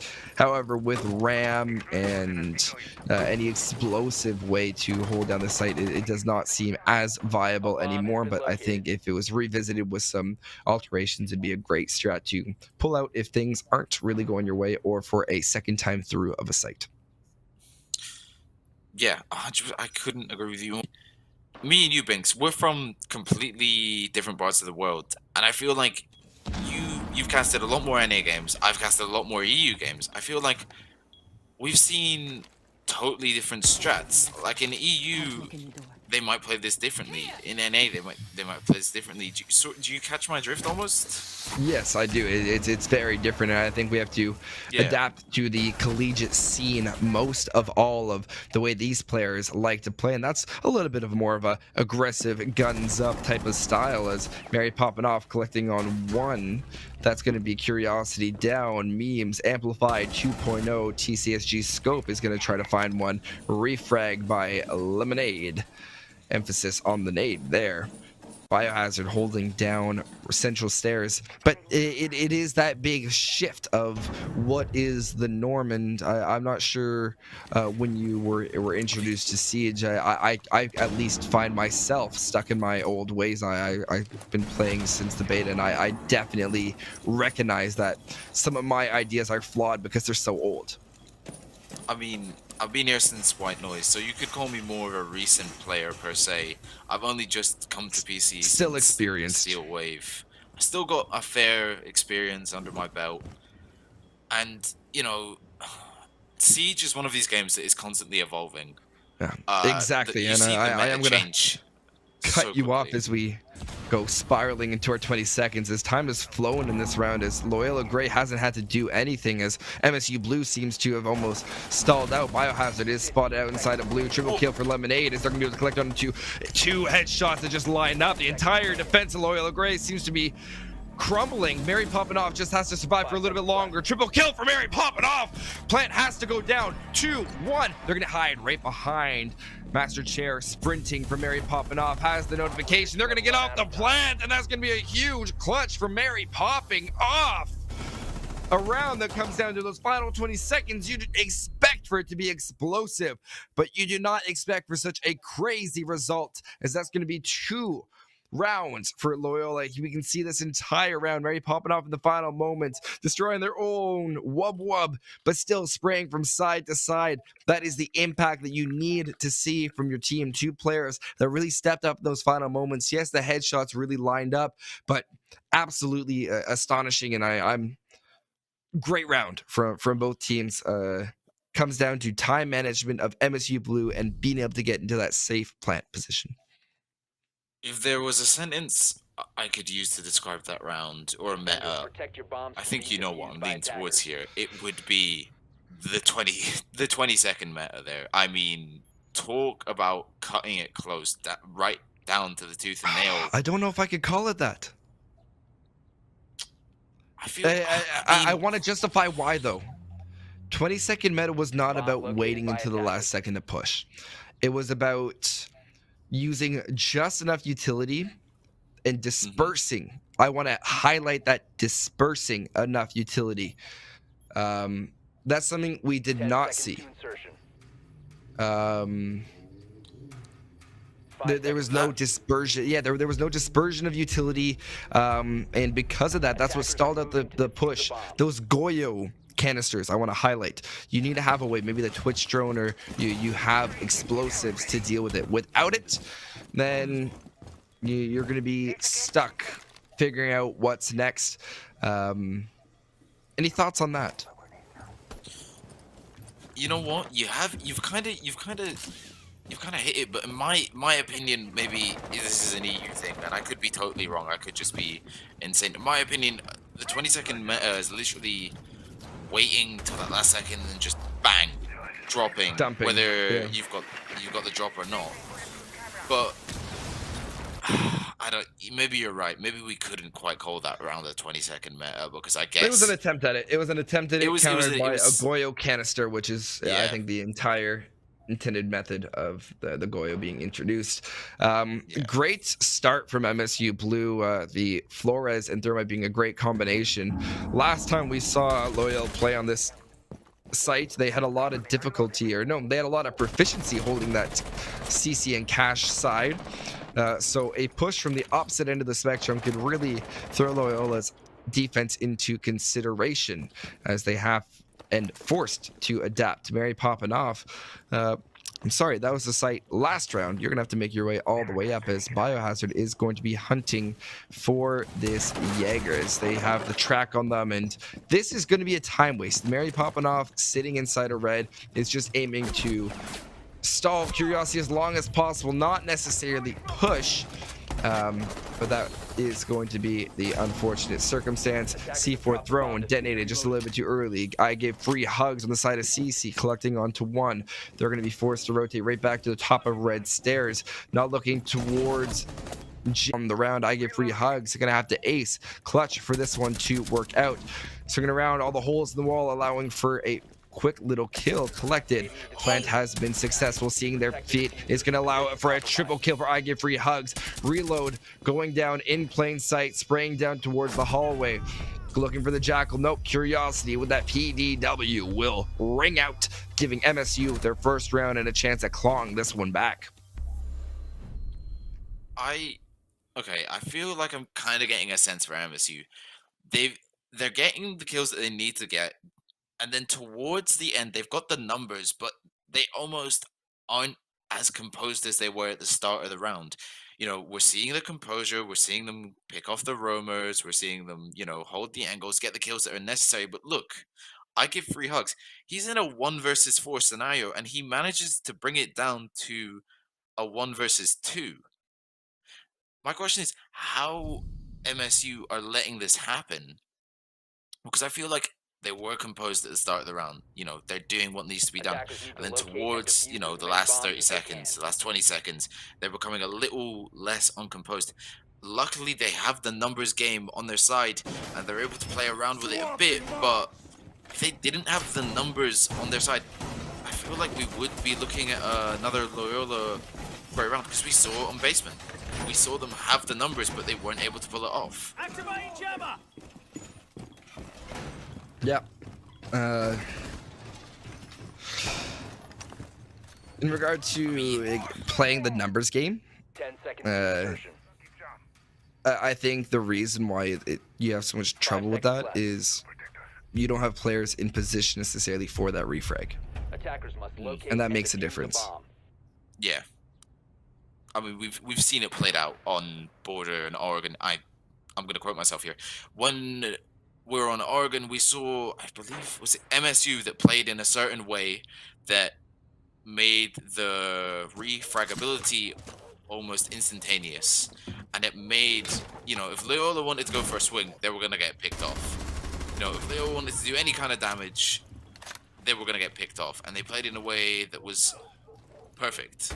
Oh, Anyway, I really enough like of this that. Montang. I really like this Montang pick. It's going to allow for Yes. a lot of forced pressure onto a zombie spraying out. They're going to go right into legit dairy, though, and spray around. This is the ring around the rosy you're looking for. Spraying up. It's going to be Sour Twist able to find that pick. I believe that might have been from the breach. Just Jalen going to use that incendiary fire, trying to close out this Montang, almost taking an immediate half of their health away. That extended shield definitely does affect their mobility. I give free hugs, also rotating around this red stairs, making it a primary point of contention.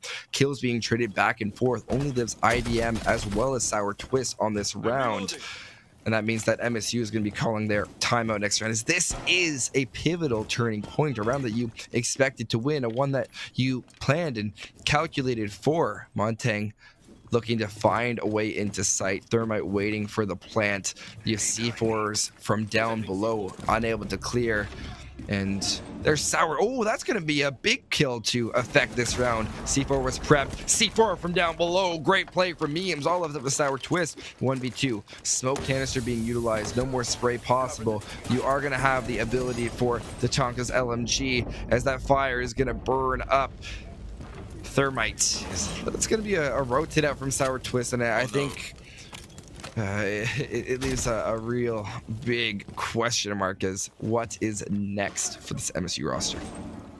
Oh, Sour just looking to push up red stairs. The beeper is going to go off. He's going to run away in a panic. He's got just under a minute to play with, and in my personal opinion, it's more than enough time to just reconfigure, have a little think, you know, see what you can get out of this round, whether it may be you pulling off the clutch, or whether you're going to use this time like a tactical timeout, which we've just seen has been called, and just take it and talk and let's see what's going wrong here. We did almost see Memes get picked off though as he approached the breach thinking that Sour Twist was on the bomb shaft. He was not in, he wasn't, he was out in breach, and if only maybe in another reality Sour Twist managed to get the kill. But anyway, Just Jalen's going to shut down the round with Chichanko once again. And now we will head towards our tactical timeout. When you're going into one of these, it's important to note these players have just had a full day of school. That is a Tuesday, and sometimes it's past players' bedtime, especially if they have an early 8:30 tomorrow morning. So what you're looking for here is a mental reset. You're stuck, and I think this is a great time for us to mention some of our socials. So follow us on Instagram, X, and YouTube. We'll send you updates and info to keep you active on all things NECC. And of course, we have our NECC VODs. Are you looking for VODs of your NECC match? NECC matches are housed on our YouTube page. Just search NECC Esports on YouTube to find our page. While you're there, give us a follow for all future NECC content. And finally, I want to make sure that we are all aware of the Fall Open. Don't miss your chance to make your mark on the Rift. The Samsung SSD Fall Open is calling all aspiring esports champions to rise to the challenge in qualifier tournament. Grab your teammates, register now, and prepare to compete for cash, glory, and an epic Samsung SSD. Prizes in this ultimate showdown. Wow. Join the action, claim your spot on the leaderboard, and make your mark on the collegiate Rift. Qual 1 is going to be October 28th and 29th, followed by Qual 2 November 5th, 4th and 5th, and November 11th and 12th will be your finals to play in. I can't stress it enough. There's a great atmosphere within the collegiate scene right now, and it's absolutely buzzing. You don't want to miss out on the hype, and it's consistent history in the making. I'm telling you right now, become a part of that collegiate history. Get involved with your school. Get involved with whatever program you have going on, no matter how small. It's on the growth. It's getting bigger, and you can be a part of that history. Get involved in esports now. 10 seconds left. And, have you come to mention it? Speaking of 5 collegiate, seconds left. you actually got me thinking there. And I am involved in, the UK university collegiate scene as well as being involved over here in NECC. And we've not started in the UK quite yet. I think we're about a week away from starting. Very I similar can't for wait me for in it to Canada. start. Yeah, I it can't wait for started. it to You have the start. clubs. Oh, it started? It's starting, and the same way Canadian collegiate programs are able to compete in the USA in these leagues like the NECC. There's just a very big divide, as you have some leaders and you have some people setting examples for Canadian universities, but they're just looking for the proper template, the proper form of a sustainable program. So I think that's a big thing. Impact Trick is going to be utilized, as all these sets of impacts are going to stall out this Habana. Even these EMPs, all 4 sets, and a third player. Oh my goodness, this is an absolute this is mess. All perfection. 4 being utilized, and that's going to be the hatch being shut down, as frustration is definitely the key. Final 2, there's 4 left, which means this hatch is finally going to be open, and great use of those impact nades. There's none left unless they want to go and dedicate a C4. Boom, there's the first part of the hatch, and let's see if they can get the second. They had fused with that secondary charge anyways, as the cluster charges rain out. If you would have just dedicated that cluster charge early on, then it might have been a different game, but nevertheless, sour twist to find the opening kill onto memes in this altercation. I mean, you can see in chat.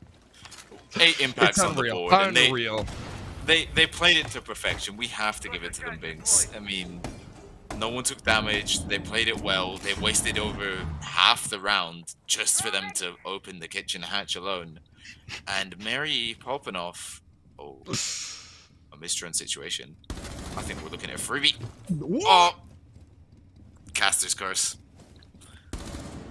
I'm blaming call it you. a freebie. I am blaming you for that one, as Mary Poppenoff's going to have to stroll right back down, as IBM could have held the angle waiting for them to rotate back, and instead they'll have the route of blue bunker, which I believe they will secure just at the wrong time, going prone for the angle. Mary Poppenoff, this is going to be a matter of reaction. Hugs. Down goes Biohazard. That's from escape tunnel, as a push is well underway, spraying it out, trying to find any source of explosion, as the attack of MSU Blue seems to collapse. All left to 1, and curiosity. He's in shipping Operators, docks. you have run out of time. You know what? I think the Uber Eats just arrived. That's most likely what we had happen. Fair enough. Or DoorDash. If we Or now skip the see- dishes. They're If all we see great. Curiosity pop off, we're gonna have to do some formal investigations here. The Uber I need Eats might I give need them an the answer. power. Give me an answer. What's going on? What's more important? But 1-4, feel like we Loyola should- Gray having that great advance, and they now have the chance to go right back to Gym Bedroom, a site that they struggled previously with. There's going to be no tack pause, but we can go and see. You can see the amount of utility that just was sprung onto the attackers, like the Malusi Wub Wub. Still one of my favorite device Defenders, names to protect your use. bombs I know from it's not being actually defused by called attackers. the Wub Wub, it's the Banshee, but Oh, nah, we're Wub Wub is a calling lot it more Wub fun. Wub. Thank you. I'm glad we're We're on. going with the Wub Wub here. I think we Good. need to start a petition with UB. Haven't officially You know, changed. Officially changed to the Wub Wub. It does look like they're going to be attempting to go for a bandit trick here. Previously, we saw the Flores being utilized to prevent that, but this entire push from MSU does not have a single hard breach currently. It could be more of a rush towards site. 10 seconds left. I don't necessarily know how much I trust that. There we go. We're gonna have Oh, yeah. Lemonade switching over to the Thermite, right back over to the Nomad is IVM, but you don't have that Flores, which made getting in so very easy. That adaptation into the bandit, and if it is a successful trick, could make a really big difference. Of course, you can try to shoot and spring a nomad air jab, but all that takes is one of your fellow players watching and waiting. You have one set of nades that could easily be caught. It all comes down to allocation of resources by Loyola Gray, but at this point, MSU Blue would have to change up their attack drastically and see how they interpret the Greyhounds. 100%. Completely kind of off topic here, but is Curiosity still AFK? They are, but so we'll have to see MSU push without their ability as without the Jackal. No okay, attempt, well, so. we've seen MSU and Loyola both come back from situations where they're a man down, and they've been able to pull it off. So there's no doubt in my mind that they've got the capabilities. Oh, wait, what? You see him? I give free hugs. You guys are just staring at each other right there.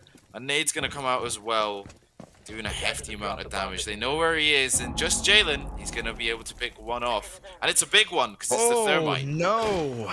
That's a big one. The Thermite pressuring in through construction is just negating their role to be that hard breach, and you always need to ensure that you're watching and ready, as MSU is seemingly fallen apart. Biohazard notifying the defenders of their location on main stairs thanks to a proximity mine. All the while, the entire Loyola defense sitting very comfy, construction being more of a choke point than anything in this contention. Previously, we saw a Mira left unbanned on Clubhouse, meaning Loyola was able to utilize it inside of this bedroom hold, making it a lot more proficient. Memes is also assisting in holding this cross angle. They are going to attempt to re-enable the Rooney barricade, or Rooney Sharia gate. It will be immediately burnt right back out, spray out. IBM taking the bulk of this damage. 40 seconds, same stall out. We'd like to call it a 20-second meta. Can't be a 20-second meta if you're waiting this long to be pushing on to site. Great refrag, but late. That is how you refrag, demonstrated by just Jalen going for the elevated angle, trying to hide where their head is, looking to the left, spraying. Down goes Memes. They don't have point notifications though, so they might not know the Memes has been down unless they hear the sound notification of a crawl. Biohazard having to manually pilot this drone. 10 seconds to go, springing out. They were able to successfully get a plant inside of Gym before. Triple kill for just Jalen. Looking for the final one. Won't even matter. Mary Poppinoff finds it. Time ticks away. Curiosity still unable to come to the phone. And Loyola Esports end this half tie 5-1, only needing 2. Loyola ending our first switch with their guns blazing. The real question is, are they going to continue with the attack with their guns blazing, or are they going to slow it down? Are we going to see them go back to the Oregon slow and methodical?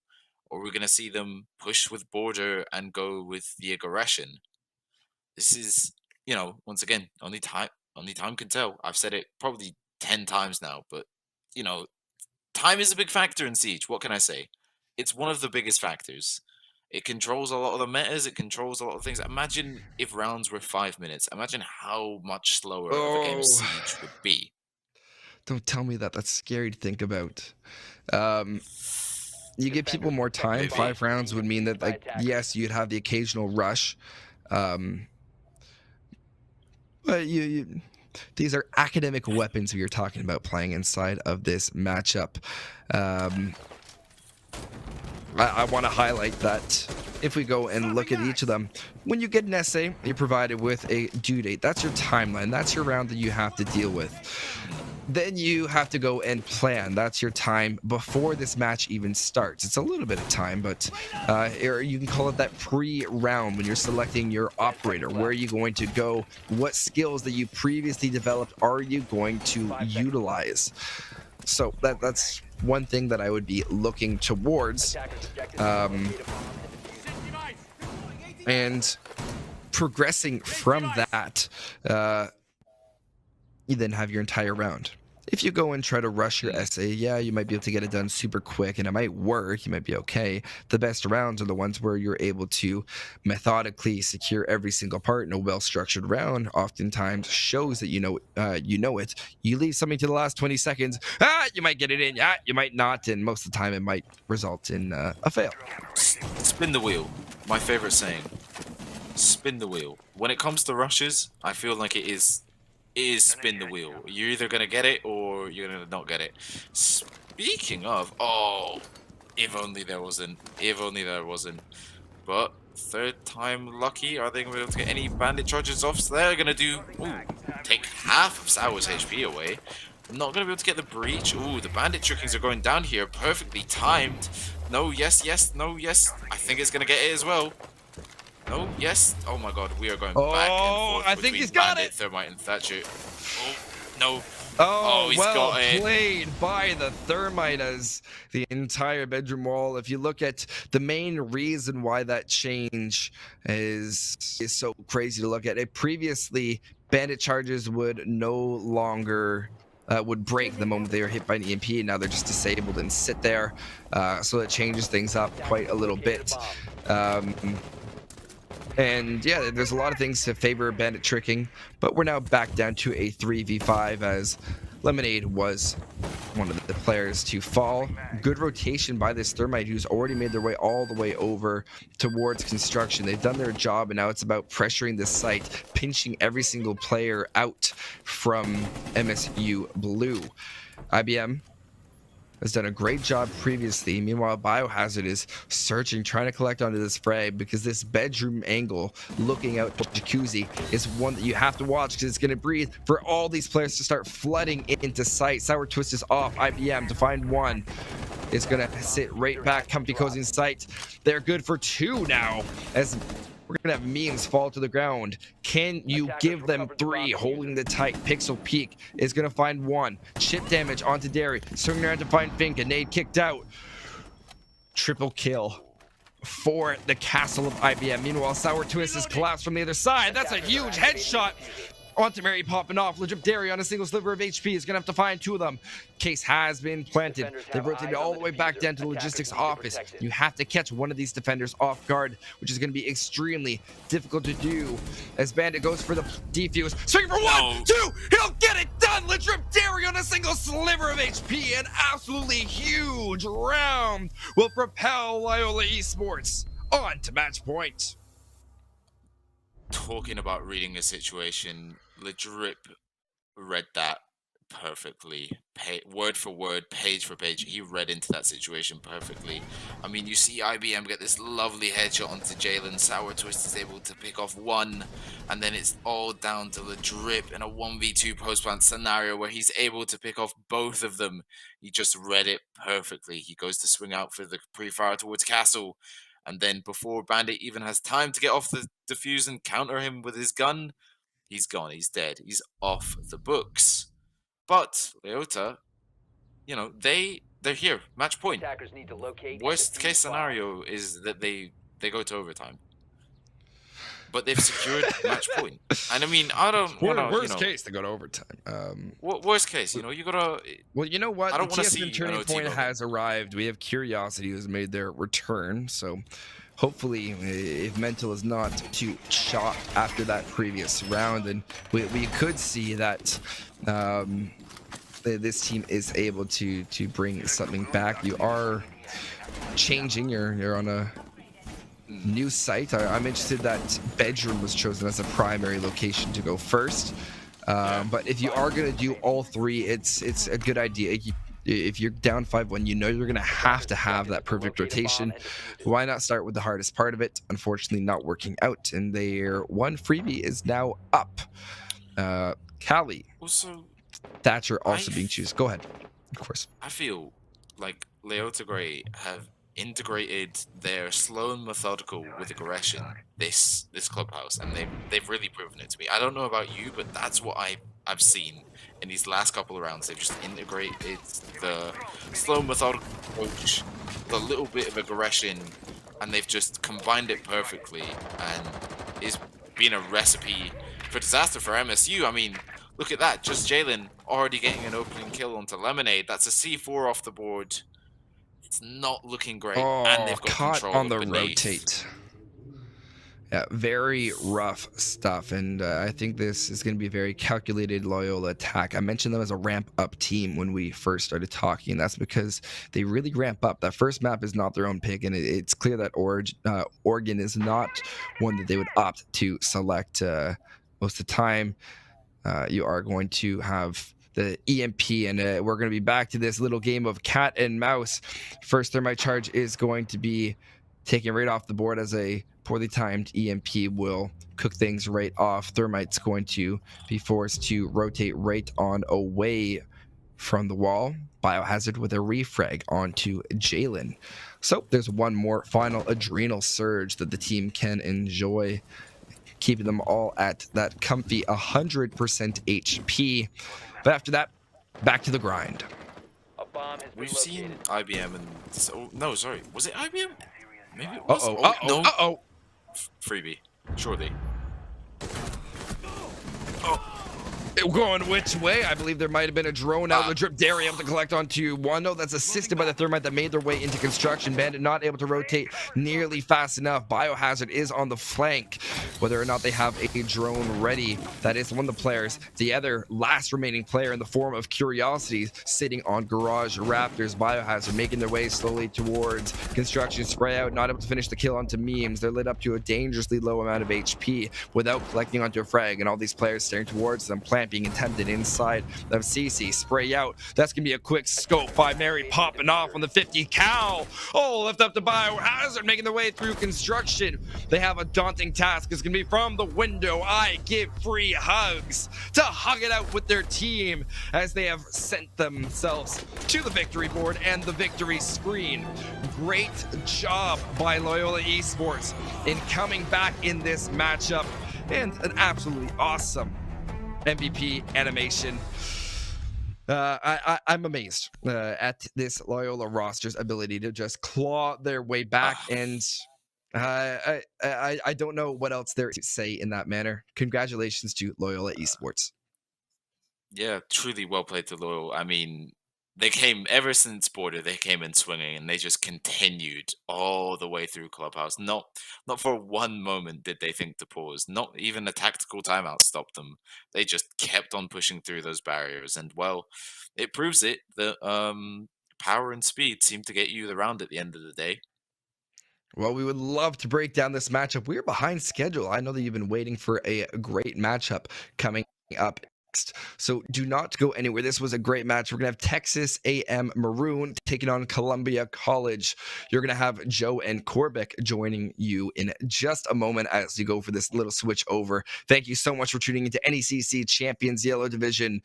We'll see you next time. Stay safe, everyone.